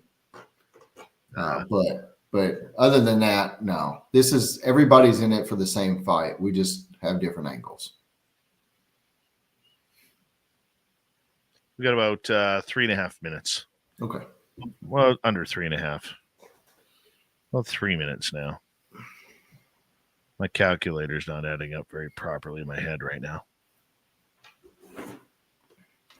I like how my wife's office looks like a hotel room computer, or a hotel computer lobby thing. It's nice. I'd rather have it like yours, like be in a man cave and do it. I'm actually looking at like setting that up, because if I'm going to get more serious about this, I've thought about like potentially maybe just doing like a little something. Just get one of those giant heads of Mike and put on the wall. Yeah, right behind me. Yeah, right there. Beautiful. Big red-headed monster right there. We'll have to take pictures in Vegas then, and I can blow it up. But you can take a picture with an iPhone from about 100 feet away. All you'll see is his head. Man, it's gonna be funny when the drinks start flowing. MJ, how you doing? Thin Lizzy, nice to see you again. Hope you're doing well, my friend.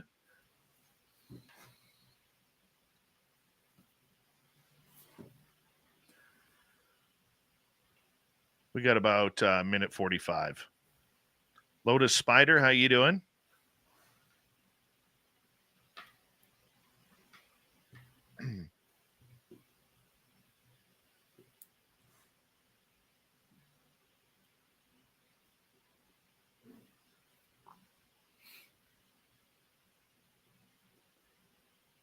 Getting some positive feedback, so that's good. Good. Vicks inhaler, nothing illegal. Vicks inhaler, people.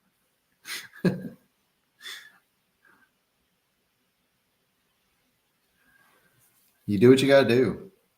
I've already had enough caffeine today. I don't want to drink anymore. But I really need, I feel like I need it for that third hour conversation. Better watch out. Cowie here says random guy's going to squash him like a bug. Oh, random gee. That's awesome. Thank you tonight to Human Carl and Frankie for the super chats. We greatly appreciate the love and support on the show. Thank you.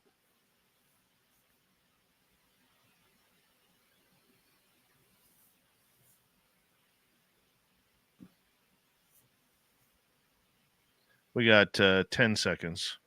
All right. Well, more like 15.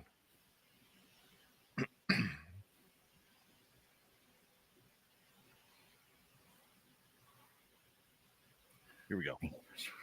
Like 5 seconds. Fair enough. I like that they're neutral.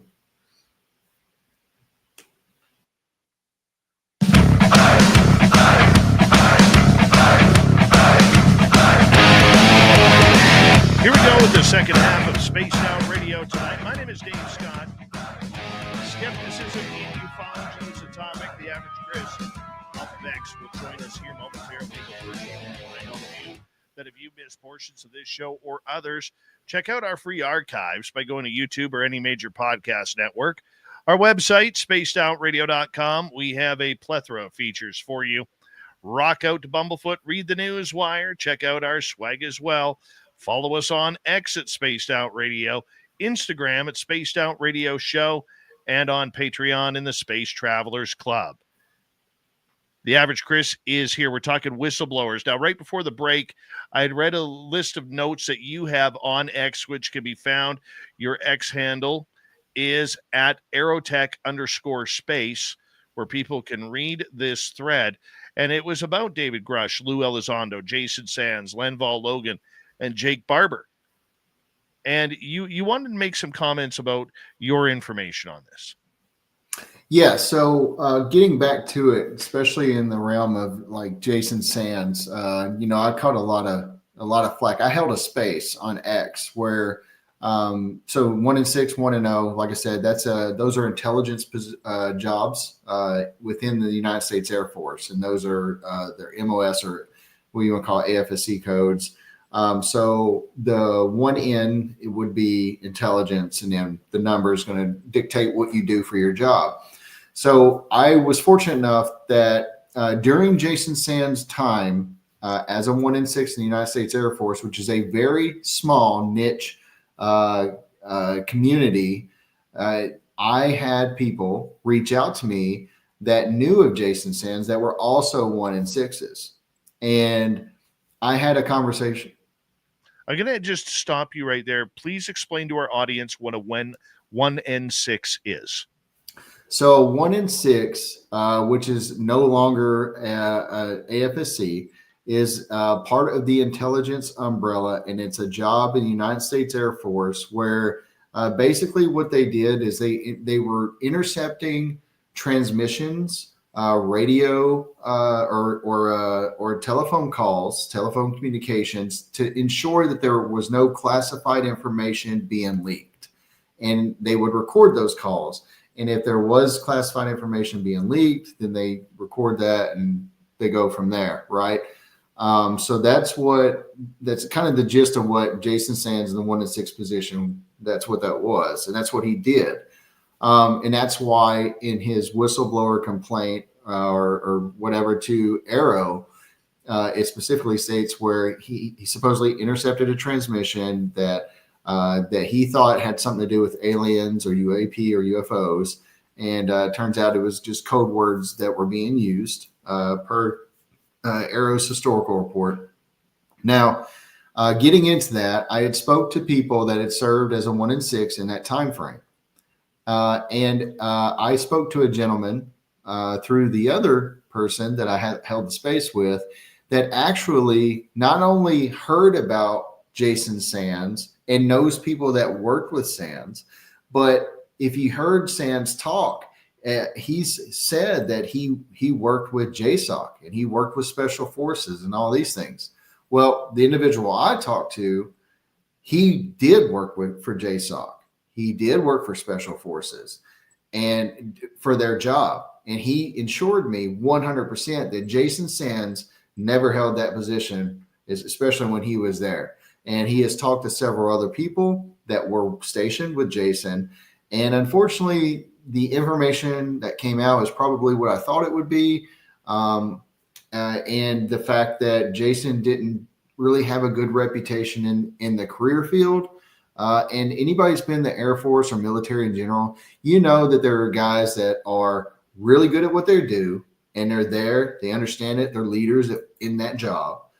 There are guys that they just do the job and they do it well enough that they get by, and you know they contribute. And then there's the couple that are not really all that great, and they tend to be loners. They don't tend to be social. They don't. And that was Jason Sands, apparently, from what it was described to me. On top of that, that person stated that from everybody that they talked to, now these are about 14 individuals, every one of them was shocked to hear what Jason Sands and his claims were, and stated that none of that had happened. And some of those people had worked out at Nellis with Jason Sands and his claim that was on James Fox's The Program, stating where he was at Nellis and that whole blue alien thing happened. Well, that's not how it would have went down, right? And they go into detail about that. I don't know how much time we got, but the way that would have responded, the way they would have responded to that, that just wouldn't have happened. And there's a good possibility that the female that he talks about, that the one of those guys knows, and unfortunately, she is no longer with us. And so there's a possibility that she wouldn't be tracked down anyways. So there are people that have stated that the stuff that Sands claims never happened. It didn't happen.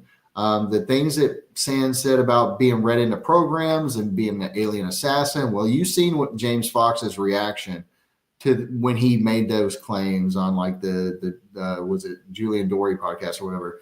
Like he didn't want it. He said, whoa, cut that out, because he mentioned credibility, because that stuff didn't happen. It just didn't happen. Because if it did happen, then there would be so many witnesses to it. There'd be other 1 in 6s coming out that work, because you don't just do a job by yourself. You always have somebody with you. There's a chain of command. If something happens, your supervisor's involved, your flight chief's involved, and then all the way up the chain of command. Like something as big as Sands claims and nobody's talking about it. And on the opposite is everybody is saying, no, this didn't happen.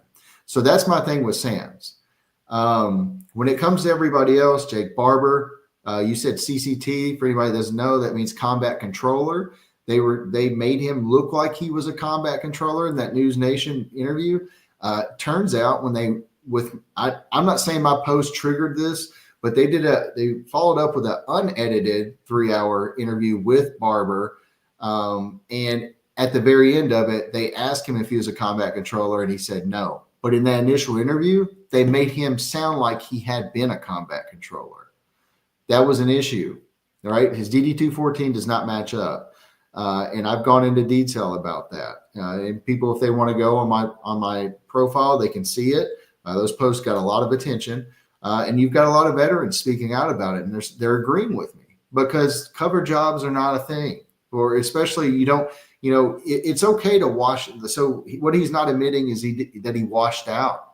It's called a washout. So when you're in training for something in a school, in the military or in the Air Force, if you fail that, you wash out of that school, that program, and that job, and they reclass you into another job. What they think you'd be more suited for. And that's where, you saw Barber through his paperwork. It looks like he made through selection for combat controller. But after that, at some point, he washed out.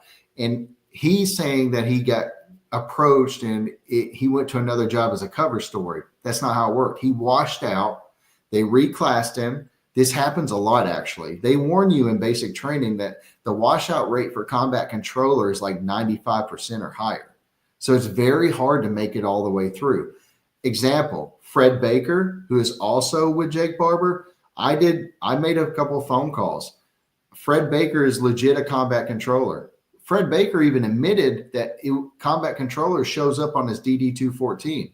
Jake Barber didn't have that show up. So that's a big, so for veterans, we can call that out. That's why I do what I do, because we know what to look for. And that's important. If you're telling me that you're part of some special team and you did all these things, but you don't get the basis of your service correct based off the paperwork that it comes from, that's a red flag. And your credibility is wavering from that very point. So that's why I go into these whistleblowers like I do, because if you can't establish good credibility, then what good are their claims, to be honest? Okay. And I'm going to take your word at verbatim because you've done the research at that, but I want to question that by just asking, have you got paperwork proof of this? Because you're asking for proof from them. Have you got paperwork proof rather than just talking to people on the phone asking whether or not these people are legit? Are you talking about in reference to like Sands? Jason Sands is the only person that I found contacts that actually know him. The problem is some of these people are so active in the intel community, they don't want to come forward. They're not in the UFO community. They don't care about UFOs, and they don't want to risk their career putting their face out in the open and what they do for a job and stuff like that, which is a thing in the intelligence community. A lot of people don't want, their information out there. So it's hard. That's why I haven't pressed Sands anymore, because I'm still working on potentially trying to get these people to come forward to speak on behalf, say, hey, we worked with Sands and, this stuff didn't happen. Until then, it's just my word on that. But I did hold a space with one of those individuals in the space, and we invited Sands in there. Instead of coming in there, he went into another space. He avoided the critical questions from somebody who did the job at the same time he did and would be able to talk that with him, and he avoided the whole conversation. So for people in the UFO world who claim, well, with these black projects that are out there, they're not going to be able to speak publicly about them, or they're not going to be able to admit whether or not they were in a program. Many of us, including myself, would fall for something like that if we don't have an understanding of how it works. We're taking the trust me sentence, to the nth degree, that somebody's not going to BS us on that. So how do we really know?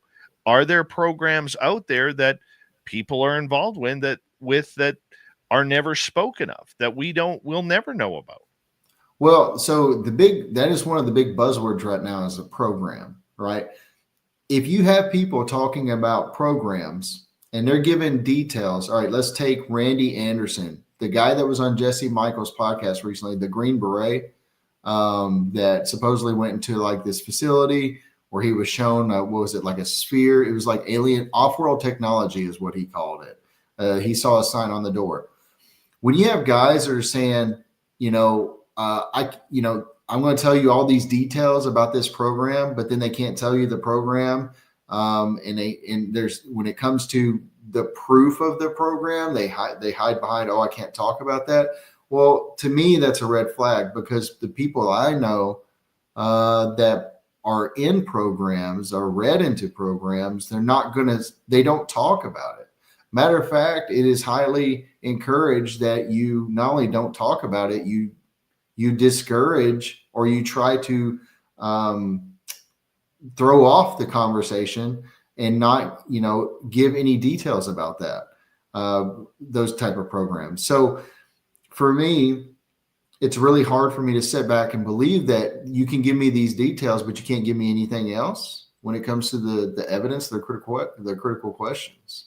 But that's the same thing Rick Dodie has been saying for years. And people have called him a disinformation agent, an intelligence community hack. I know people who will swear by everything that Rick Dodie states. And yet there are people out there who think that the guy should be in jail. So, I mean, there is this contradiction of terms coming from both sides regarding these people. Well, you have Rick Dodie, and he is what he is. But when you have to know the positions and what they're supposed to do. So Rick Dodie was, United States Air Force OSI, right? And part of their big thing is they do counter intel, and they try to discourage information about classified projects or classified information leaking out. And so they'll throw off by doing something else. Like that's what they're designed. That's what they're supposed to do. That's part of their job. Dodie's very convincing. I've heard him in spaces, But for somebody like me, an Air Force veteran, like, it's a little easy to kind of poke holes in what he says. But you're right. There are people that swear up and down they believe him. And he's, like I said, he's convincing. If you show confidence in what you're saying, you can convince people of what you're saying. It doesn't mean that it's right. It doesn't mean that the information you're putting out there is correct. But if you're convincing and you say it with a tone that shows confidence, people are going to believe it, especially if they don't have any knowledge of it or ignorant to that subject in the context of the meaning of the word ignorance. So, that's where people like Dodie can thrive. Me personally, I don't believe him, and I've told him that. But I think respectfully, me and him, I think we're on a respectful standpoint where, like, he knows I don't believe him, and that's okay. I don't bug him. He doesn't bug me. That's kind of how it works. So the big question that I have then is, when it comes, as we got about 8 minutes to go here, Chris, how do we then, as a public, know what the real truth is? Because truth, the one thing I've learned about this word in this field, truth only goes as far as what you believe the truth is. There isn't a lot of factual evidence. There really is no proof on anything. And yet here we are having these great debates on what's going on, whether it's Elizondo, whether it's Sands or Barber or any of them. I mean, I'm like you. I'm wondering where the hell David Grusch has been for 2 years. And, I jokingly have said on this show, his handlers aren't letting him speak. What? What's your thoughts? Well, I mean, are we going to go into David Grusch? Because that might be another segment. But, I have been very, very critical of David Grusch, and there is a timeline that can be put together where it matches David Grusch's timeline with Jeremy Corbell and George Knapp's timeline and the Weaponized Podcast timeline. All of that kind of goes together. And maybe he's laying low because he's got, a court case that's on the rise. With the supposed leak of, his medical information, even though I dispute that. And I say it's not HIPAA because it was a law enforcement incident with the outcome being either he goes to jail or he checks himself into a local mental facility, a mental health facility. When you have an incident where your wife calls the, law enforcement, and you're not only, just absolutely hammered, but you're also threatening to hurt yourself, then that, and the law enforcement gets involved, well, that's an issue, right? But it's a law enforcement issue, not a mental health issue. It's not a HIPAA issue. That's why whoever tipped off Klippenstein, that's why he was able to get that FOIA, because it was law enforcement. I will say this from a journalistic perspective, the story should have never been touched. And let me explain. Yeah. Okay. From a journalistic perspective, because I had been on scenes as a junior reporter back in the day where suicides had happened. And you cannot report legal. It's not legally. I shouldn't say that. The rule of thumb is, in the unwritten world of journalism, you don't cover suicide or people who are attempting suicide. Okay. You just don't do it. It's unprofessional. It's not something that, whether it's David Grusch or whether it's Jane Doe who decides to, do something horrible, does not matter. There are certain lines in journalism that, and maybe I'm old school, that shouldn't be crossed. And that is one of them. And I think Klippenstein, and this is my opinion on this, I think Klippenstein took the bait and didn't think about the rights and wrongs of that part of the story. Right. Now, why I don't really disagree with you, but the purpose of that story was to point out the fact that the man that has had these issues was still able to keep his security clearance, which is actually pretty shocking to me as well, because when it comes to security clearances, there is a extremely thorough background investigation that takes place that lasts now about a year and a half before you're actually awarded a security clearance. It used to be about a 6-month process, but they're so backlogged, it takes about 12 to 16 months now. Yeah, 18 months. So the reason for that article, in my eyes, why I'm not going to disagree with you, right? If there's an unwritten journalistic, ethics to this, then that's one thing. Okay, I can't comment on that. But on the other hand, it was pointing out how somebody that has had this issue has a security clearance when either one of those issues out of the three, there's alcohol involved, there's obvious mental health breakdown of wanting to hurt himself, and law enforcement. Those three things together in a combination in one incident almost to me is enough that, from my experience, would put, at least at the very minimum, put your security clearance under review. Because if you have a criminal history, if you have financial issues, if you have mental health issues, all of those things individually can almost deny you a security clearance. So the fact that he had all three of those things happen, that is why it's a surprise that he was able to keep it, supposedly. I think that was probably the justification of why he wrote it on his end. I'm not going to sit here and advocate either way, but it is a good point, and it is a data point of how that happened. And you got to wonder, did Grusch report that to a security officer for review? Because anytime you have an incident, that has to be reported for your clearance. If you don't report it, they look at it as you're trying to hide something, and then that does not go well for retaining your security clearance, and that's an issue. So I think that's the overall gist of what that article was trying to say. The ethics behind it, you could be right, Dave. You could be right. I don't know that. The ethics part, I know I'm right on, and I don't mean to sound brash or cocky on Right. that. Okay, it's just one of those unwritten rules, and it's just, I guess if I look at it from, as we go into about 90 seconds here, and when we return from the break, I we're going to be joined by a couple people, but I do want to get into the psionics of Jason Barber, because that's where we're going to debate here. Barber. But I think for the whole point of the mental health issue, many people will look at that answer and say that even though they understand with what you're trying to say, that may be a little bit naive on the fact that somebody's mental health shouldn't have become a news story. Correct. So, and yes, it shouldn't. But when you have somebody that's put himself in the spotlight, and so mental health alone is not necessarily a reason to lose your clearance anymore.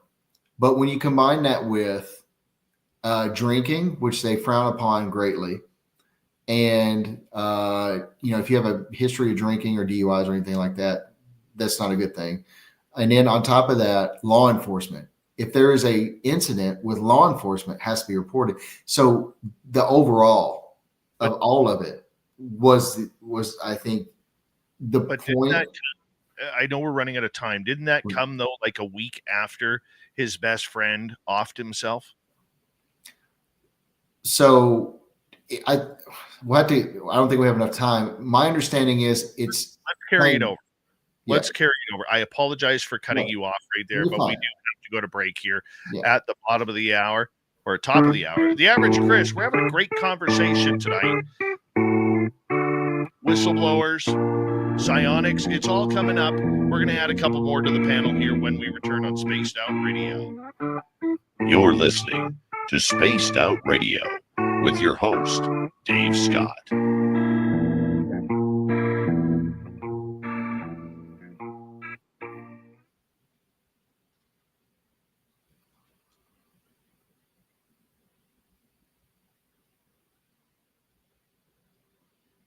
All right, we are clear. I'm going to run and grab some water here. Okay. Okay. And we'll be right back. I'm going to put you in the green room, Chris. You still having fun? Oh yeah. Oh yeah. Good. All right, I'll be right back, bud. Be right back, everybody. Oob. Patrol the chat room.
right.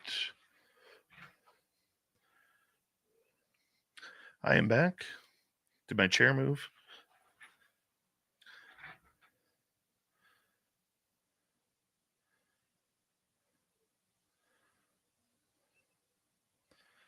All right. Am I missing anybody? All right. We got about a minute to go. Thank you to Frankie and Hugh and Carl for the great super chats. Let's bring in the extra small Lee Strauss. You're going to join an interesting conversation, Lee. I'm not sure I know you've been listening in, but we're just going to run with it. I'm there. I'm here. The average Chris is back. Random Guy St. Valentine is here. All right. Yeah. He didn't want us to count the neck claps on him. How much time we got till we live? 20 seconds. Hey Chris, Yes, sir. check this out. What you know about the 320th, baby? We got you. I like your little avatar there. All right, guys, we're going to get you to mute. I'm going to mute you up here. We're going to come back here right now.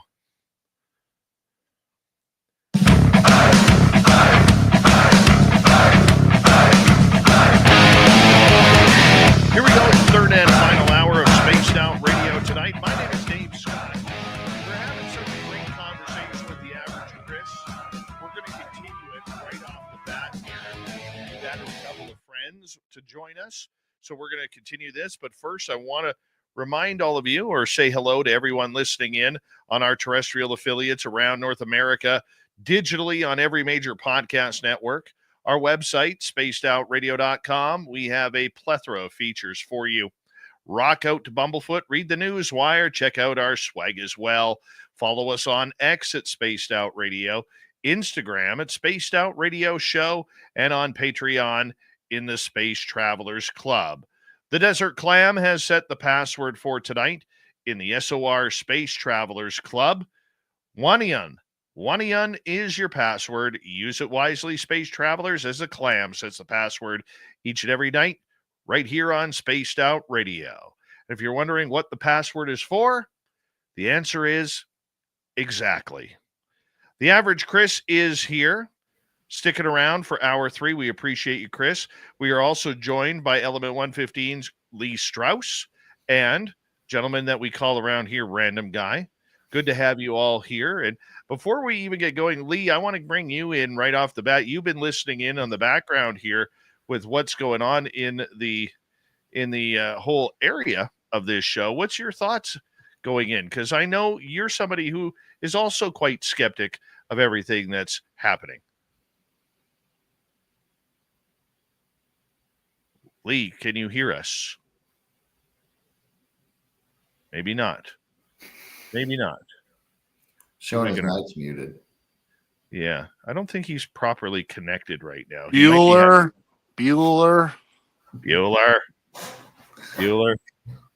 All right, we'll get back to Lee, but let's talk about Chris, about Jason Barber here, because he is the most recent and it has quickly become the number one guy here within the whistleblower community. You've had some questions about his background since the News Nation report. You've had questions about, you've been very highly critical about the psionics aspect of it all. Let's get into Jason Barber here, or Jake Barber, pardon me. Yeah. So I was critical of him. I went into it a little bit earlier about like his background as far as what was portrayed by News Nation.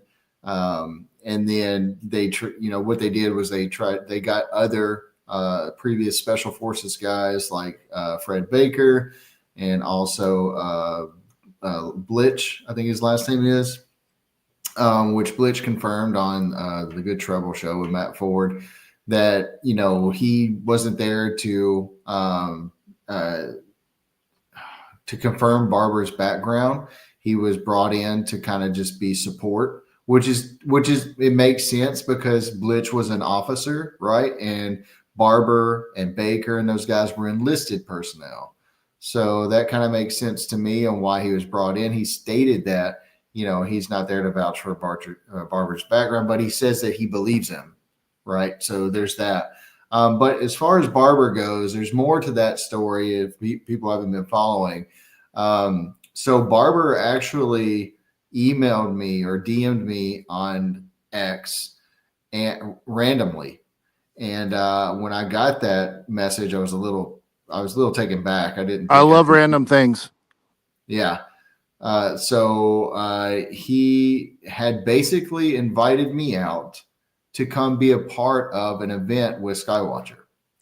And but the way that he stated it was a bit off-putting and was very kind of recruitish, and also with mild little innuendos in there saying, hey, we know who you are and we know what you do. The way he came across it for a guy like me was it threw up some red flags.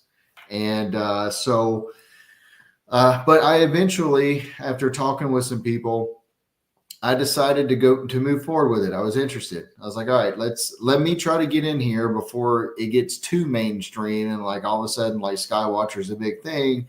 Let me see if I can get in there when they're still trying to put the nuts and bolts together with this whole little Skywatcher program thing. I wanted to be in there earlier, not later on. And so I agreed and I said, all right, let's get this logistics together, kind of fill me in on what's going to take place. And I'll, that way I could put in for time off at work and we'll make this thing work. And there was just that I go through it in the post, there are tones in the messages that I just, that were throwing me off. And then also he kind of stood me up twice. He set a deadline for himself, basically saying, hey, I'm going to reach out to you by phone or whatever. We're going to have a conversation this day. Well, that didn't happen. Then he was like, hey, just sorry, I just got busy. Let's do it again on this day. That didn't happen. And then at some point, he had made that comment about being a part of the liberation of Kuwait. And so that I came out critical on that because judging from his DD-214, which shows his length of service, the date that he goes into service into basic training and the date that he separates. The liberation of Kuwait happened a full 4 years before he ever went into the Air Force. And he specifically said on Jesse Michaels, the liberation of Kuwait, and I saw a lot of combat, right? Well, you're not seeing combat in the liberation of Kuwait when it happened 4 years before you went in the Air Force. Then he tried to justify and said, well, what I meant was in the late 90s, I was part of Operation Southern Watch. Well, Operation Southern Watch is not the same thing as the liberation of Kuwait. Two different things. Two different, Southern Watch was more of it was a byproduct of what happened with the liberation of Kuwait, and they were, the United States government or the military was trying to control the airspace. So I guess Saddam couldn't retaliate for the whole liberation deal. So that lasted for almost a decade or a little over. But it was completely different than the liberation. And so he misspoke. And again, I called him out on it. And so somebody else did too. And at that point, I think he was like, no more.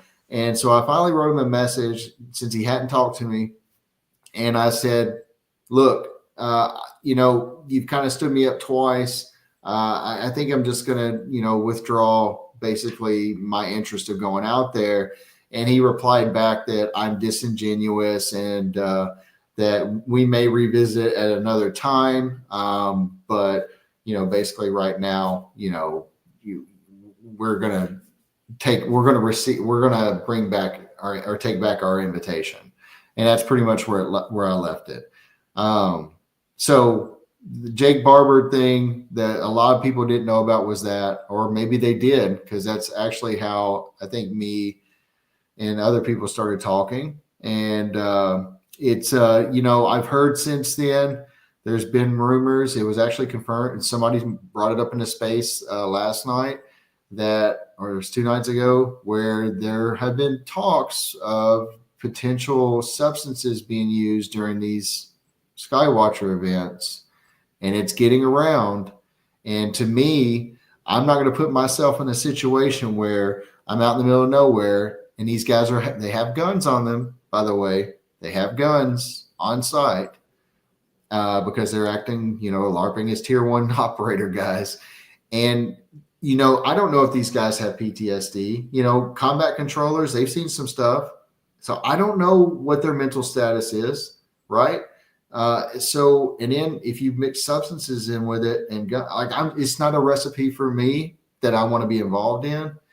So moving forward, I'm not going to participate, and I no longer have an interest in it. But I am working on going somewhere else and doing something else with a few other people. How do you know they have guns? People have supposedly that have been in contact with those in the camp have stated that, and even if you watch the Skywatcher episode 1, Barber has a pistol on his leg, and there were other people that have come forward, or at least have told me that these guys are walking around with guns because they're securing the property that they're at. The last time I checked, you didn't need guns to summon UFOs. Exactly. But when you got guys LARPing to be operators, what do you think they're going to have on them? You see they're strapped to the toe with all kinds of other military gear. You better believe that there's guns. And matter of fact, I don't have any issue with the guns. Okay. I know when I go into my areas, I carry because I have to be able to keep safe.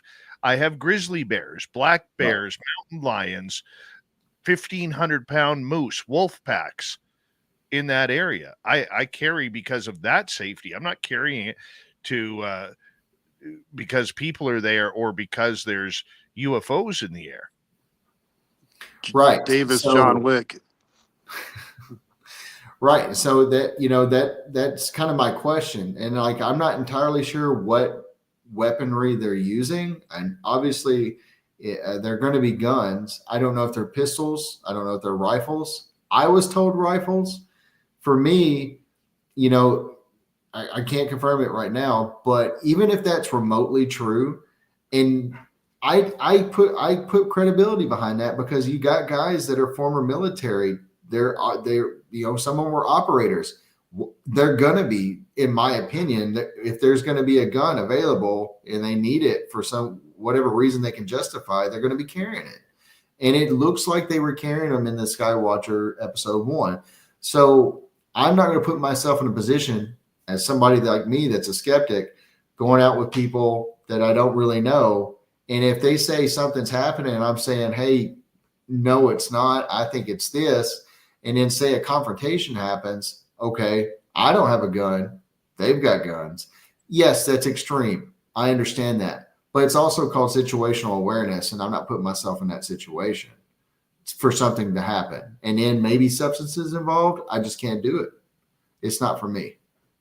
Well, that part, unfortunately, is hypothetical if they are using ayahuasca or anything like that to summon. But I want to get I haven't taken any questions tonight from our audience, but this one I do want to take from a longtime listener, JSCO.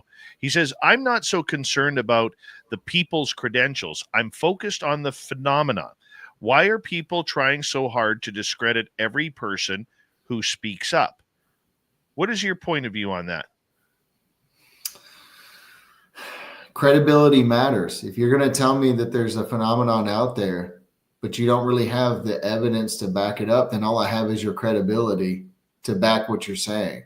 And if your credibility, if you have holes in your claims about what you're coming forward about, then your credibility is wavering. And to me, if somebody's the real deal, you're not going to be, they're going to answer the critical questions and not shy away from it. You're not going to be able to poke holes in their background, or at least the claims that they're saying. And as far as their credibility goes, it will just all fall into place in my eyes. I could be wrong. I mean, I may be wrong. I don't know. But so far, just based off of the reactions I've gotten from my posts and my breakdowns and the way these whistleblowers have come forward, I don't think I'm wrong. And the way that Jake Barber and all that came out, I don't think I was wrong. There's a reason why those posts resonated, because they pointed out factual errors and deceptive editing by News Nation, in my opinion. Right? It looks like they deceived the viewer to make people think that this guy was in these positions when it turns out he really wasn't.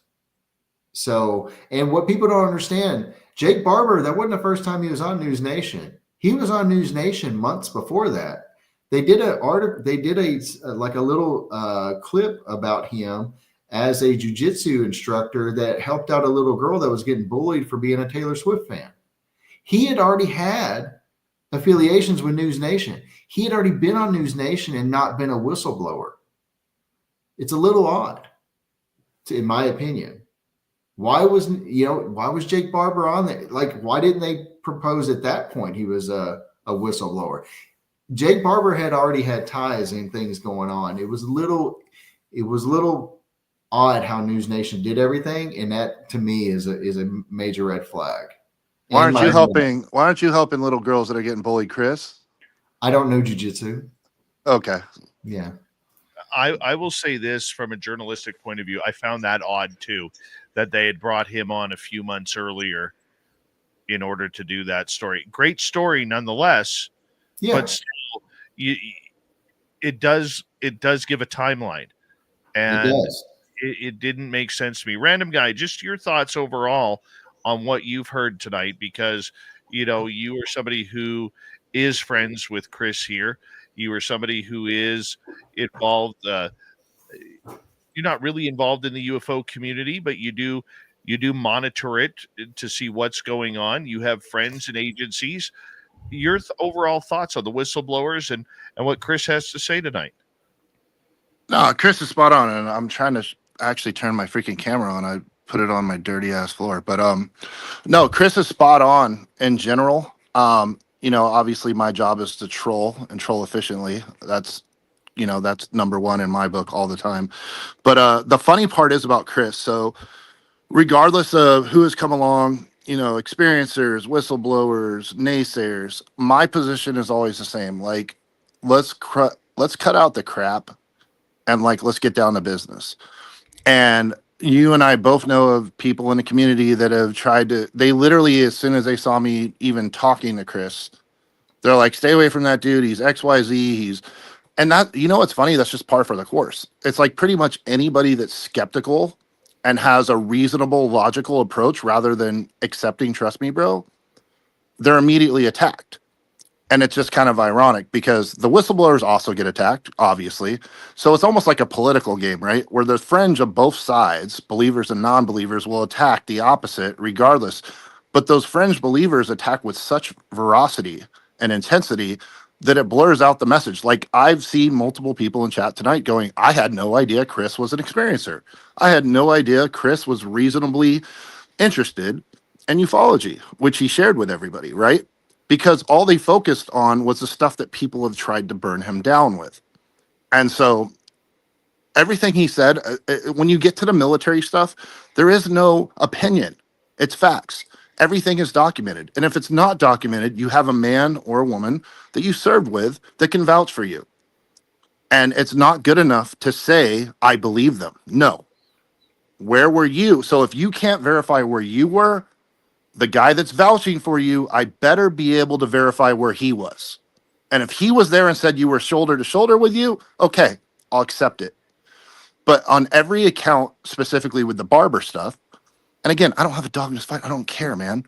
But it bothers me to no end on the military side of this, that every single person that Barber stood up at some point, whether it was Baker, Ross, insert any name here, even military, I feel bad for them. Because it's like they just want to, they're obviously believers. They want to be involved. They want to care. And they seem like genuinely good people. But at the end of the day, none of them can vouch physically for when, where, or what the man has said. And that is the crux of the problem here. You lose. I can't even begin to listen to your off-world NHI claims when you can't look me in the eye and prove your military service to me. I just can't do it. And that's, I think, I won't put words in his mouth, but I think that's where Chris is coming from. Bingo. Lee, as an outsider looking into this, let's finally get you in here because you stood us up right at the beginning.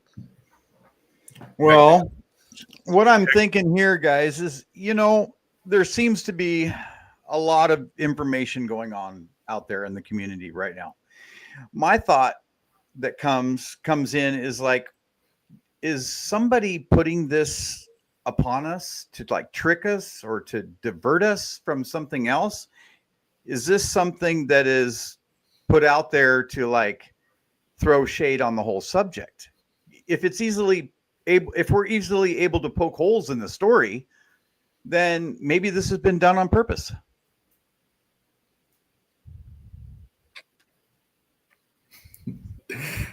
Did you want to answer or no? I'll answer. So anyways, I honestly think from everything that I've read and seen so far is it's a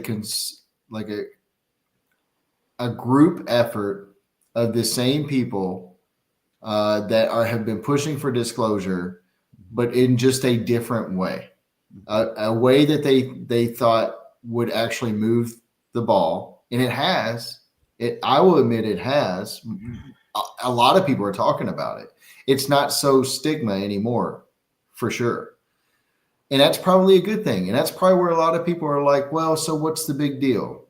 Well, that's the problem, because at some point, there's going to be where it comes to head. And then there's going to be serious conversations on Capitol Hill about this thing. And then when it push comes to shove and you don't have that evidence, then they're going to be like, what are we even doing here? So I think for me, it's the same. These group of individuals are pushing for what they think is behind closed doors with the government. And they're not really coming with evidence. So they got people with resumes, big time resumes, coming out and supporting that. And they're making their push. And that's what you're seeing happen. But without evidence, at some point, that's going to fall down. And I think that's where you're starting to see now. We're starting to get to that cusp where Congress is starting to see members of Congress are like, look, you guys aren't coming with evidence. Luna even stated about Elizondo, like, I want to hear about you selling your book. Show me evidence. She told Matt Laszlo that. So, that's where it's going to hit. That's where it's going to come. I'm gonna hit up Dopser and write a book about debunking. If I could do that, let me write a book just tearing all this stuff apart. But no, it's not worth my time because I don't care. But obviously, a lot of people do, because I get it. Like up until you work in the world of the government or the military, everything is really. It's like, there's movies on this stuff, right? There's books, there's lore. It's entertaining. And for some people, it's reality. Experiencers, some of it haunts them. Some of them, it gives them purpose. Like there's so many different angles to this that's so important to society. But when you've kind of like worked behind the scenes enough to a degree, you realize when people are just selling stuff.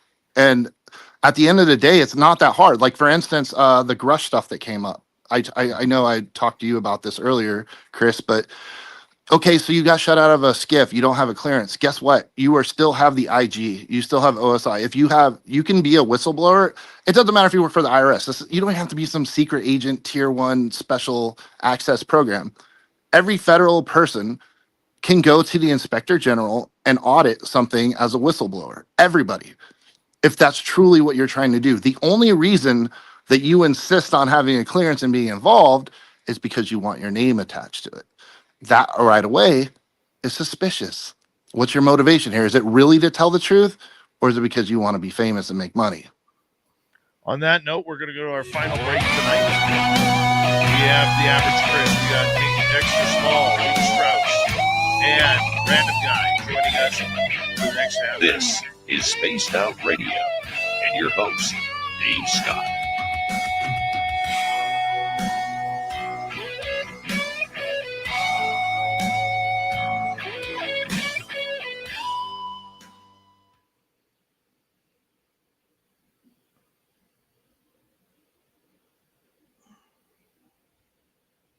God, looking at random guy tonight. Apparently, he did it all for the nookie. The nookie. Yeah, keep it down there, 51st state. You're 0-2, buddy. You're Yeah, 0-2. whatever.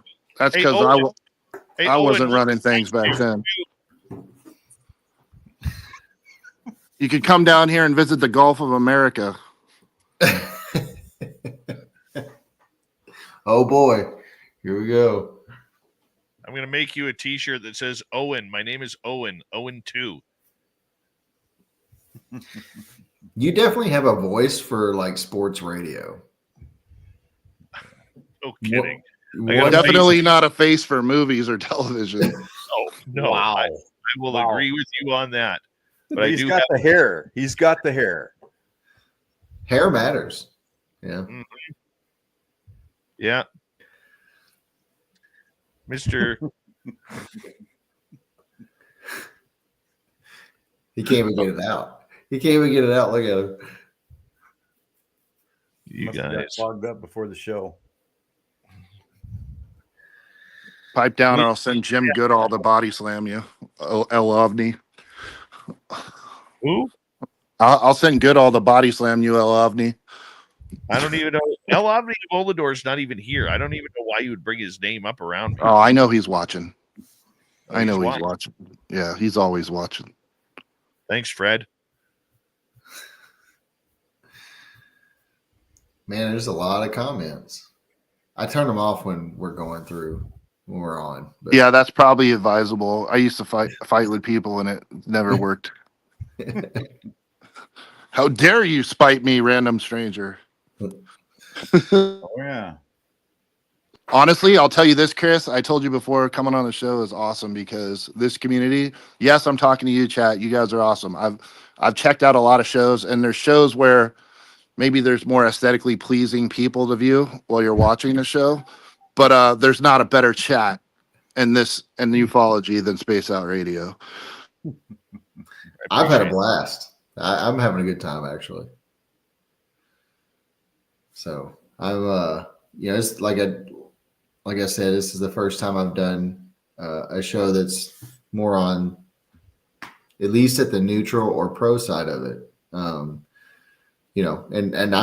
I'm having a good time. So Good. again, Chris, the chat wants to know where you get your accent besides practicing to be Billy Bob Thornton with 3 guns in your truck.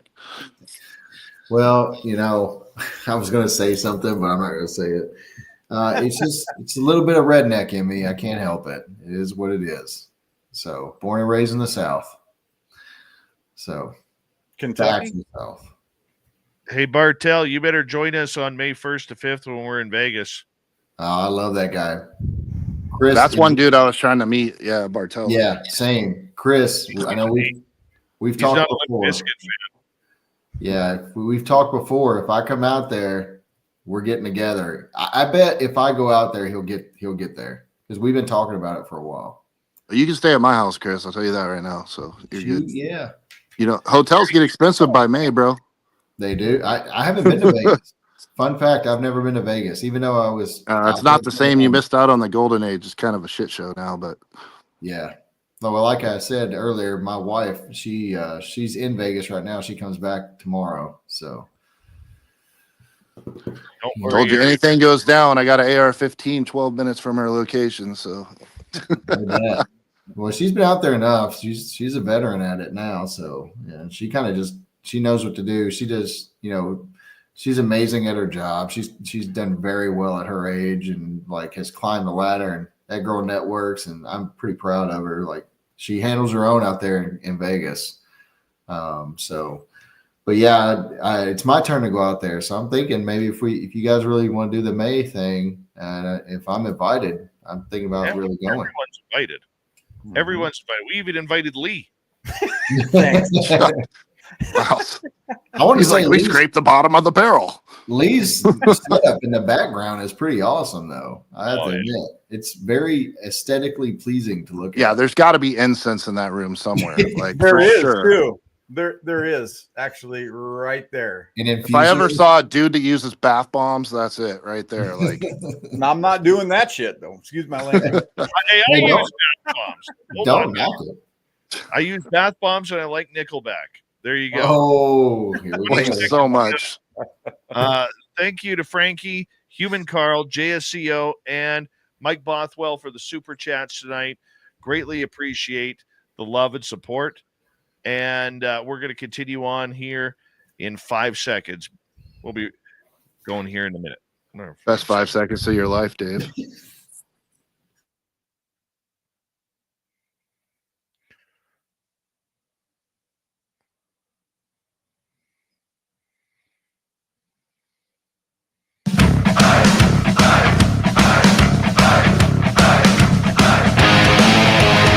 Here we go with the final half hour of Spaced Out Radio tonight. We've got a little bit of a roundtable going on here.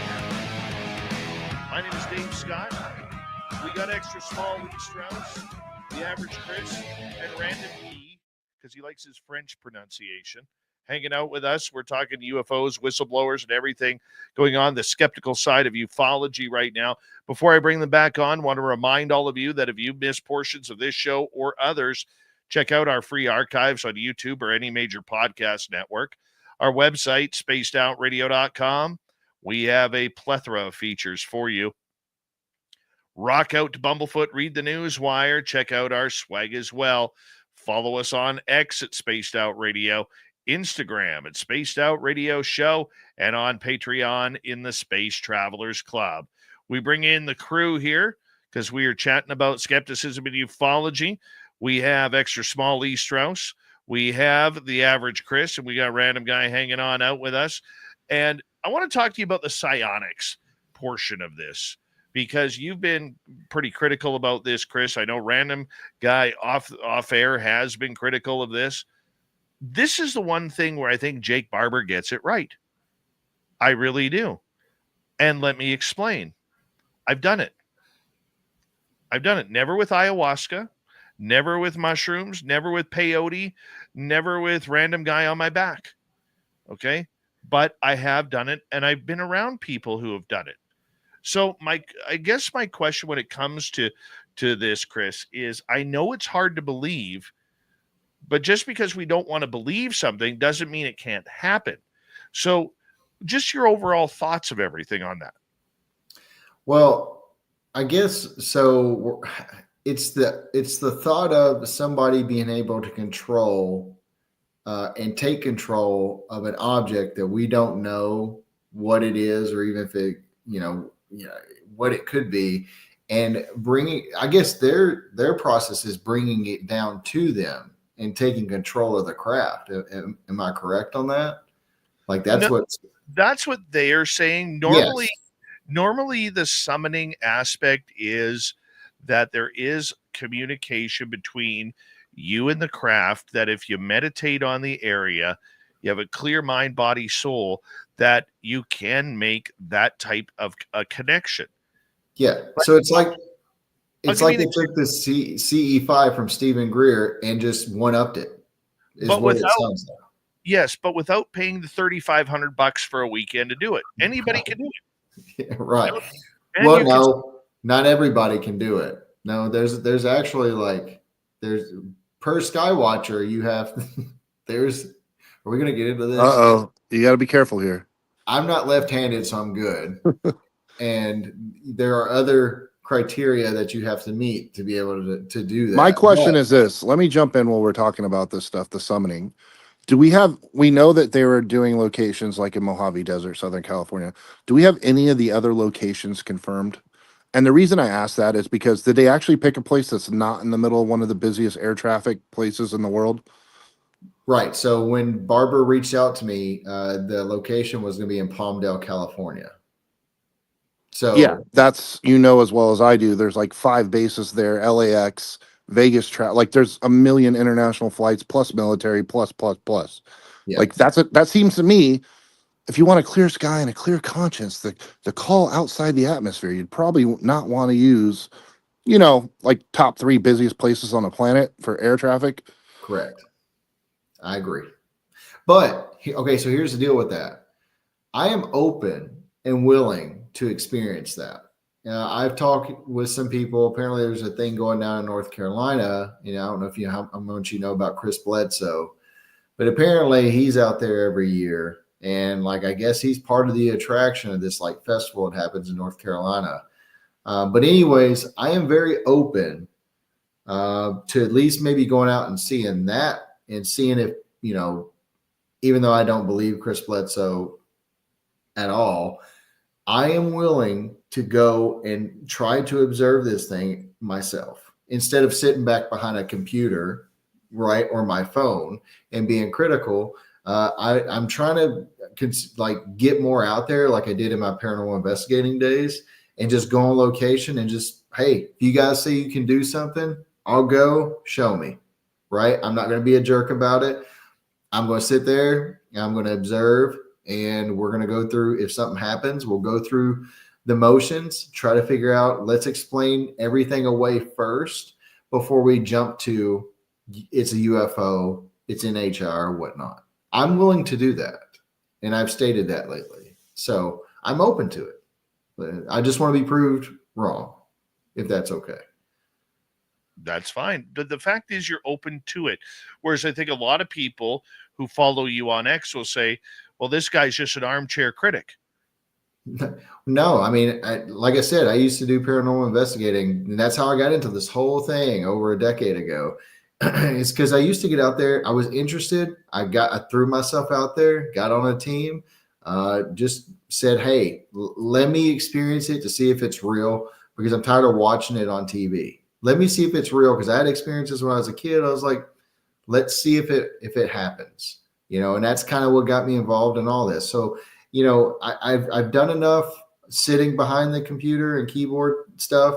I'm willing to get out there. I've got the means to do it. So, you know, if something comes up and it's, you know, it's logistically, it can be put together and it's not just, you know, I'm not getting stood up like previously. I'm down to do this for sure. Lee, what's your thoughts on the whole summoning psionics aspect? Gotta turn your mic on, bud. All right, now. There he is. There I am. Yep. That's enough from you, Lee. Let's go back to Dave. Hey, so with the summoning stuff, you know, I've tried that before and I've had varied results. I tend to think that just going out to the hotspots and sticking your cameras out there and possibly capturing something. And it's funny how they'll react or how they seem to react right in front of the camera. They'll show up sometimes, or you might take a series of 4 pictures and they'll show up in the middle too, or something like that. I mean, it acts really odd, almost as if they know where you're at, you know, and what you've got set up, and they play with you, right? So you don't need to summon them necessarily. Just go to the hotspots and set up your equipment and do your thing. Yeah, I mean, Well, I want to see it. Everybody's invested, you know, tens of thousands of dollars in camera equipment in order to do that, though, Lee. You literally have no life outside of this, my friend. I say that complimentary. Yeah, I've spent some money, but it doesn't, I mean, even with your cell phone, I've caught plenty of things with the cell phone camera too. It's just you got to be in the right area at the right time. And for some reason, they like to show up, you know, in the middle picture for whatever reason. And I don't have an explanation for that and why that is, but it's almost as if they have a sense of humor in some way. Random guy sitting there. This guy's Well, This no, guy- because I've already told you without saying too much. We do have a sense of humor. And when I say we, I mean like the government, people that are doing legitimate asset testing and stuff like that. I can't tell you the amount of times that I worked certain places with certain people and certain assets where they're like, you want to go mess with people? And we're like, hell yeah. Like, it's literally like anybody, if you're in the military and you're competent, you probably have a sense of humor. It's probably a dark humor.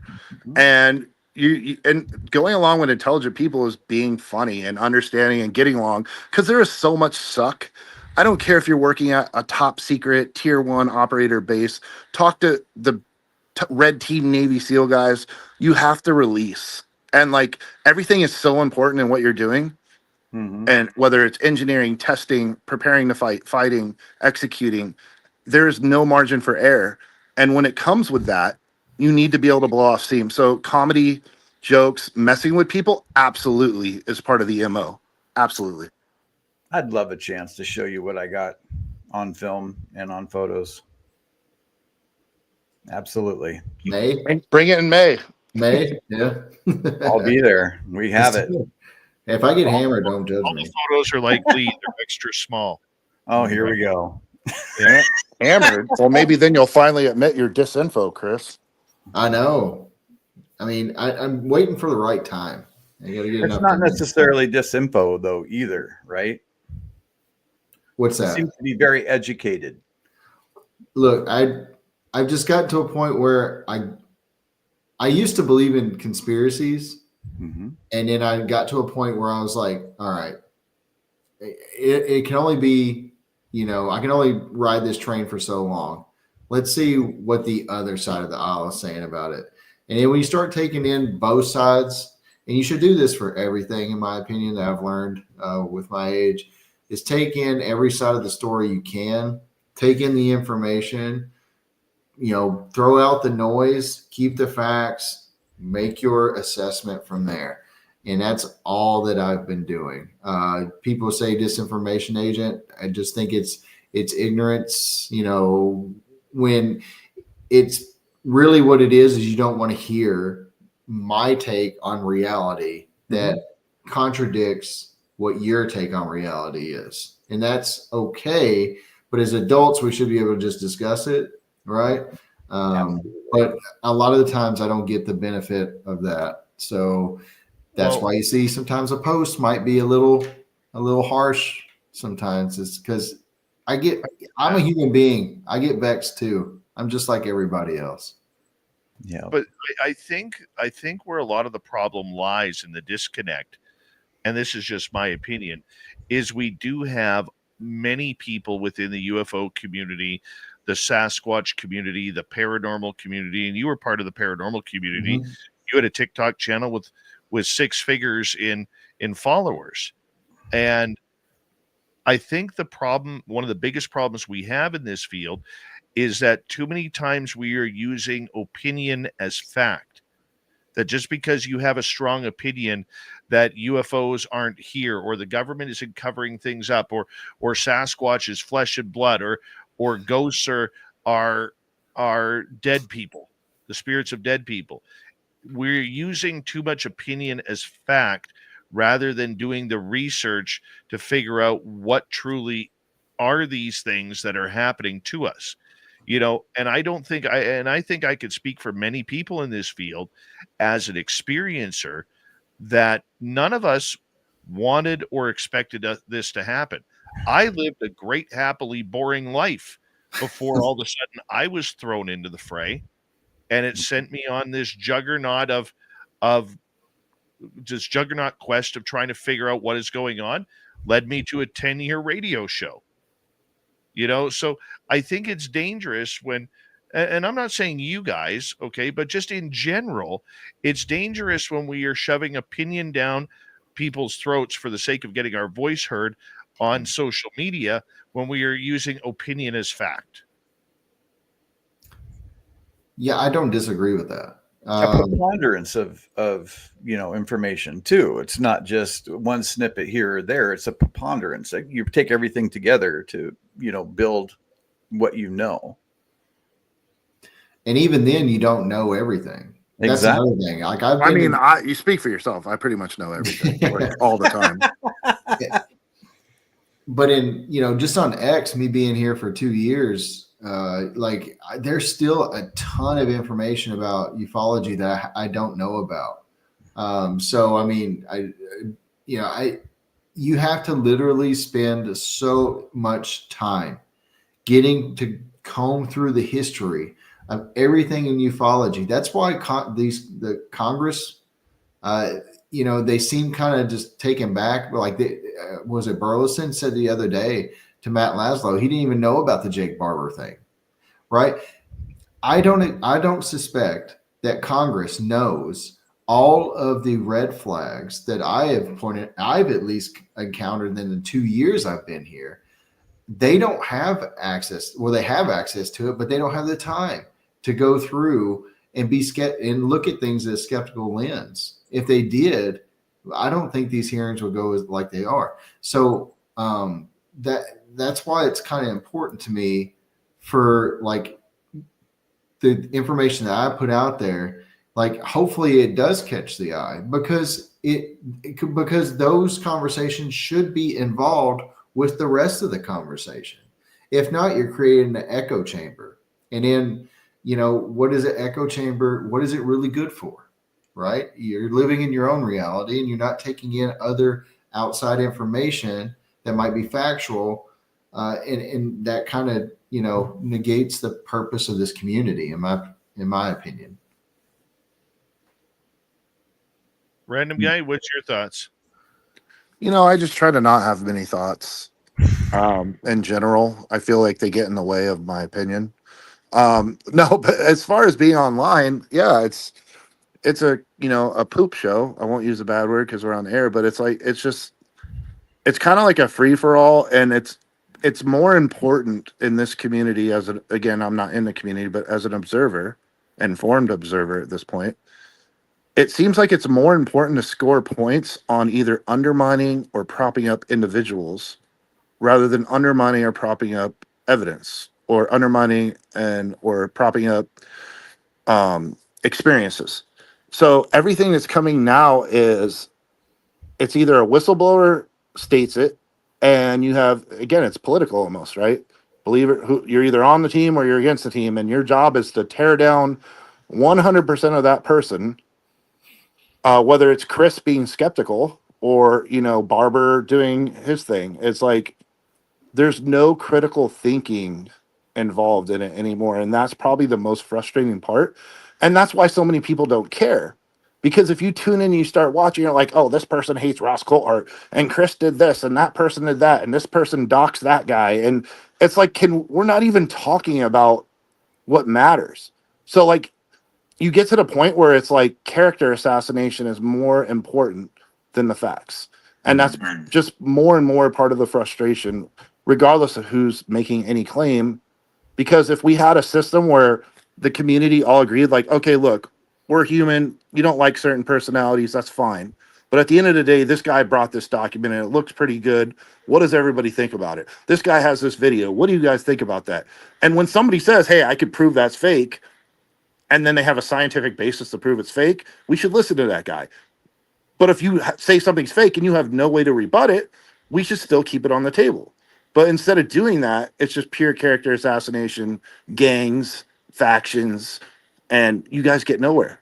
And Congress is caught in the middle of it, because now on top of the gangs, or the whatever you want to call it on each side, you have grifters. You have people that are making money by exploiting the fact that there's so much controversy and no one knows the truth, and there's no definitive resource to say what is the truth. Because even if you have conclusive evidence with scientific process to say this video is fake, this person is full of it, at the end of the day they'll say that's misinformation, and that's the catch-all.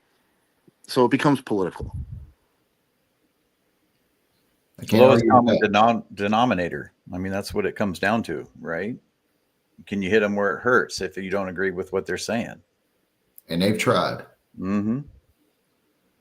Trust me, they've tried. I think one thing that we have learned tonight is we got about 3 minutes to go here, Chris, is that you want to believe. You want to believe that there is something out there that is happening to people, whether it's on a paranormal side, whether it's on a cryptid side, whether it's on a UFO side. You want to believe. You just want, if I were to get the information properly after deciphering the last 3 hours, you're somebody who just wants an honest answer. It's not about the truth. It's not about your truth versus my truth or whatever. It's just an honest answer with no games being played. Right. Show me the evidence. Like, make your claim, back it with evidence. If you're going to tell me it's real, show me it's real. Don't hide behind, well, I can't talk about that. Then why are you here? Why are you even here? People have heard that for decades. So if you're not going to be any different, I don't even see why you're here, and I don't understand why you're in front of Congress, wasting taxpayers' time and money. Well, that's exactly it. So like these guys are like, hey, I can't prove to you my training because that's secret, but I could go ahead and tell you I was at the site talking to an NHI, and so you're telling me none of those assets were in an NDA, none of those assets were in an NDA, but you going to Sears school is. Get out of here, bro. Right. Bingo. That's more veteran talk. Chris, what is real? What for those of us who are listening tonight and maybe learning things that we didn't know, what should we look for that's real? I don't. Minute answer. Like, as far as like, what do I think is real? Like, what do I need to see to make me believe it's real? Is that just what you in mean? for the public? What should they be looking for? What's a red flag? What's something that they should look for? Well, right now it's all military guys coming out as whistleblowers. That's a problem. If you don't have military service, you're not going to be able to point those out. That's why you might want to, befriend some veterans. I'm not saying follow me, but I can try to give you the best information possible. And if I don't know the information, I'll go find the information and I'll post it. I'll try to inform people the best I can. But for anything that's real, the evidence will be there. If you're going to be bold and claim that that something is there, that there is a there, there's got to be evidence to back your claim. And that has been lacking for the longest time. And when will we ever get it? They thought we were going to get it with Grusch because, the ICIG complaint that was credible didn't turn, that didn't really turn the page. It almost did. But now look where Grusch is non-existent. So I don't know where we're at. Chris, I want to say a big thank you for coming on. We say goodnight to these guys. Hello to the Ron Bubblefoot rocking in the background with Little Brothers watching. Bubblefoot is the official music of Spaced Out Radio. Rocking us in and out of every single show. Get your horns up for the guitar god himself. Special thanks to everybody listening at work, at home, in your cars, wherever you may be. Thank you to everyone in our chat rooms tonight. YouTube, Twitch, LGAT, Facebook, Spreaker, LinkedIn, the Space Travelers Club, and on X, National Space Out Radio. I know you're out there somewhere. Remember, this show is copyright by Space Out Radio and SOR Media Ventures Limited. Thank you so much for choosing to share your evening with us. Because together, my don't make a friends, mistake. We're watching. we own the night. Mr. Bubblefoot, we need a favor. We need you to take us home.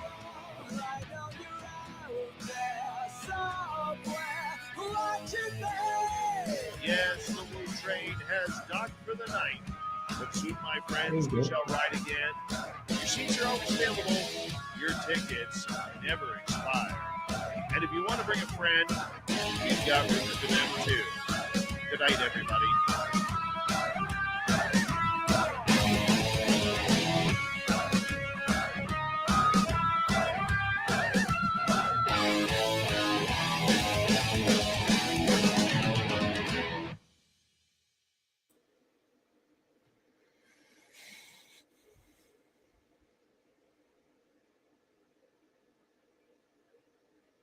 All right, we are clear. YouTube can still hear us, though. Let's see if does everybody see a husky ball? That's a husky. Can I say my F word yet? No, you can't say your F words yet. Okay, just waiting. What's with the Fred Durst look tonight there, random guy? I don't know. You're lucky I even joined the camera. You poop talkers. Nookie? The Nookie? I don't understand like how everybody references like a 20-something, 25-year ago reference off of a red hat, but sure. You guys don't got a lot going on out there in Canada with your tariffs and all, so I can see how a hat can be fixating. But Careful way. Woo. It'll be real nice when the East Coast goes dark. Oh boy. that's why I live in Nevada. We're nuclear, so it doesn't really matter. We glow in the dark out here. Pretty much. Look at that guy. baby. Look at that guy. Oh He would man. love my place right now, Chris. Oh yeah, I'm trying to get some viewers some positive vibes here with the puppy. You can't go wrong with a dog. No. Your dog would love my backyard. I've got a 1.5 feet of snow in my backyard. Oh God. He'd never come inside. Oh, Luna. So yeah, so the female Luna, she loves snow. Let me tell you, you can't get her back in at all. Like she'll just lay out there like she's sunbathing. It's weird. Prefer snow to humping Dave's leg. That's what most dogs prefer. well, Dave has very humpable legs. I'm just gonna say that he's not much to look at, but the legs are they got an aesthetic. If any of you guys are into that, I can't even argue that right now. Can't even argue. I don't know. All those years of hockey ended up with some nice calves. That's all I'm saying. Like, Lots of bruises. You know what I found really weird was, I said to a random guy one day, I said, let me send you some swag.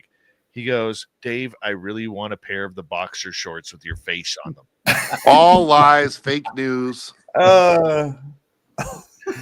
Same guy that said Kamala was up 15 points. You can't trust the word he said. Like, there's no way I asked for his underwear, but he did in fact send them to me. I only wear them when I'm pooping, so There you go. works. It's a fair exchange. Backwards too, or No, I just wipe with them. Actually, it's just the number 2 boxers. Oh, here we go. So what's the deal here? How come we're relying on the military most of the time to bring forward this evidence all the time? It seems like we're just waiting for the next shoe to drop with the next, military guy to come out with. I don't think it's people are asking for military.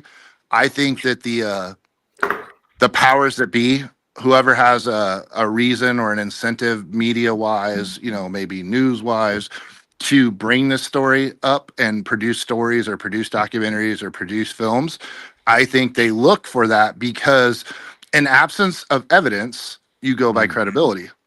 And it's kind of like most people, think, there's good people and there's bad people and everything.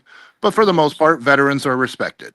Yes. And so it's easier to take a veteran, regardless of his job, and overstate what he did and his job to make him more credible than taking an actual experiencer from the middle of Kansas and that nobody knows, a housewife or whatever, and be like, what credibility does she have? But the reality is she may be more genuine than the military person you plucked out with their story, like depending on a lot of factors. People don't question military.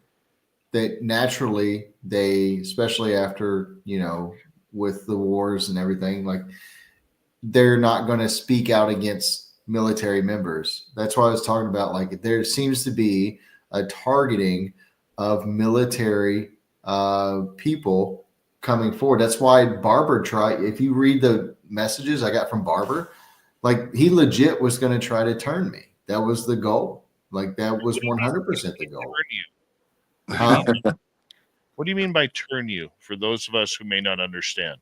From a skeptic to a believer. He said, I can even, you give me a second. I still think you should have played along. So that was the plan. It was the plan. And I did. I was playing along. No, you have to stop posting stuff though, so they think that you're actually turning. You're the worst counterintelligence guy I've ever freaking met, dude. Like you have to make them believe it in all accounts so you can infiltrate them and get the human SIG and all that good stuff. I'm still training, man. Cut me some slack. God, you need to get on here with Dodie. He'll teach you everything you need to know. Oh, here we go with Dodie. Here we go. So like what he stated in his message, you have an opportunity to be an important voice in the movement. This is the invitation to end up on the right side and see what really is going on. Coercion. Yep. Sounds like you're about to be invited to a swinger club. I'm just saying. It is genuinely for the welfare of all humanity, which includes you. This is just the first message. right?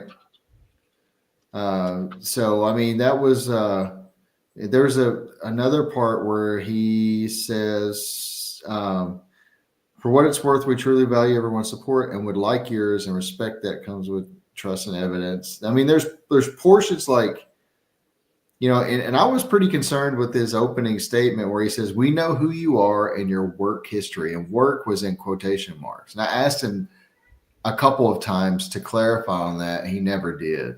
That also was a red flag for me. It's almost like a passive aggressive, like, hey, just so you know, we know who you are. That's what it feels like. Heather Birdie, don't you dare. Well, yeah. If anybody ever tells You me know we better know than about that. your background or we know what you do, regardless of context, I don't care if you're inviting me to a water park. Like, I'm immediately going, wait a second. Are you trying to leverage me right now? Is that a threat? Yeah. And my world, and I'm sure maybe it's just because we're paranoid because of our backgrounds, but like when people start speaking that way, I'm like, are you going to use that against me? Or like, you don't tell me you got dirt on me or you know me unless you want to use it. Yeah. That's what it comes down to. And the way it was put, like it was a paragraph, that one sentence, we know who you are and your work history, and then goes into another paragraph, singularly pointing that out. It's easy for somebody like you stated to take that as, I'm not saying that's a threat, but at the same time, that doesn't feel like a positive, genuine, you know, sentence that is in good faith. Like, you know what I mean? Like, it just like, hey, it's low key, just so you know, we're leveraging the fact we know who you are and what you do. Well, yeah. Why did you do so much research on who I am? Why did you look into that? Yeah. Nobody, if you're on the you're just like, hey, you're a cool guy. You want to come hang out with us? I don't need to know anything about you. Right. You're a cool dude. Come hang out. Why do I need to tell you? Why do I need you to know? Even if I did do that, even if I did my diligence to make sure you're not a crazy or psycho person, I had people vouch for you. I looked you up. Why do I need to inform you of the fact that I know you? I know everything about you. Right. There's nothing not ominous about that. Yeah. Yeah. That was my issue with it. Like, it just, and I'll be honest, I asked some people at work, you know, who are not involved in UFO stuff whatsoever. And I said, what do you make, like, if you got this message and it was an invitation via this message, what are your thoughts? And every one of them was like, dude, that sounds like you're about to go into a cult and you might not be at work the following week. Like, you know what I mean? Like, it was, for what I do, there's kind of a safety issue there. Like, I couldn't risk it. And plus, he couldn't tell me if there was anybody else going out there with me. Another red flag. Like, I'm not going to go by myself. No. Right. So it just, you know, overall, it just was shady. And I don't like doing shady things, not at my age.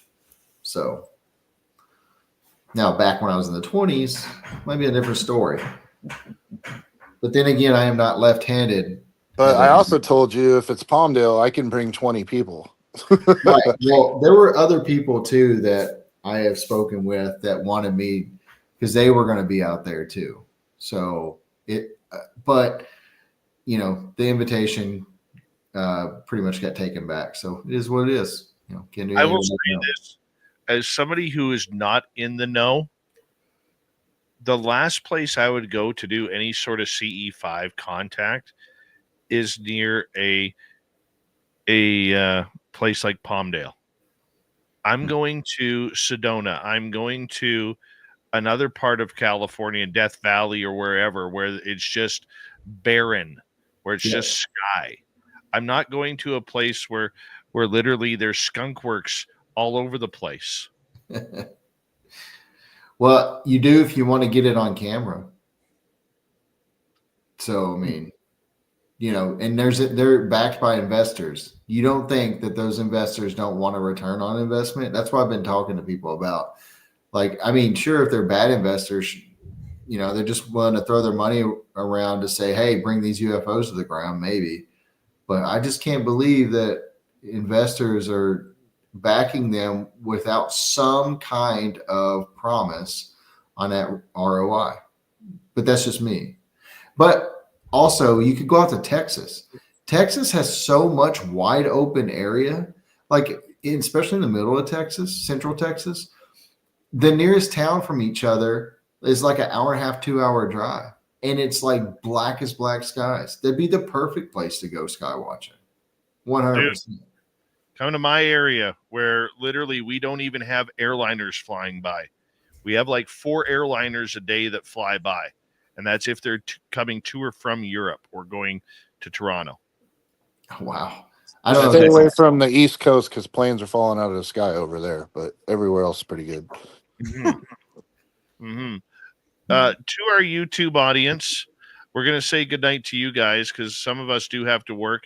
Lee, Random Guy, and Chris, you guys stick here so I can say thank you off the air. But I want to say a big thank you to Frankie, Human Carl, JSCO, Mike, and Search and Destroy for the super chats tonight.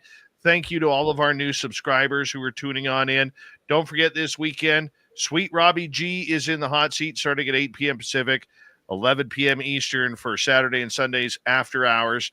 Make sure you check him on out and make sure you compliment him on his beautiful red goatee. We'll be seeing you guys on Monday night where my guest will be Christian McLeod. We're going to talk about all things paranormal and cryptid, chasing down those paranormal mysteries. We will see you all then. Until then, good night, everybody.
Stay healthy, my friend. You too. If you need bail money, give me a call. Always, Dad.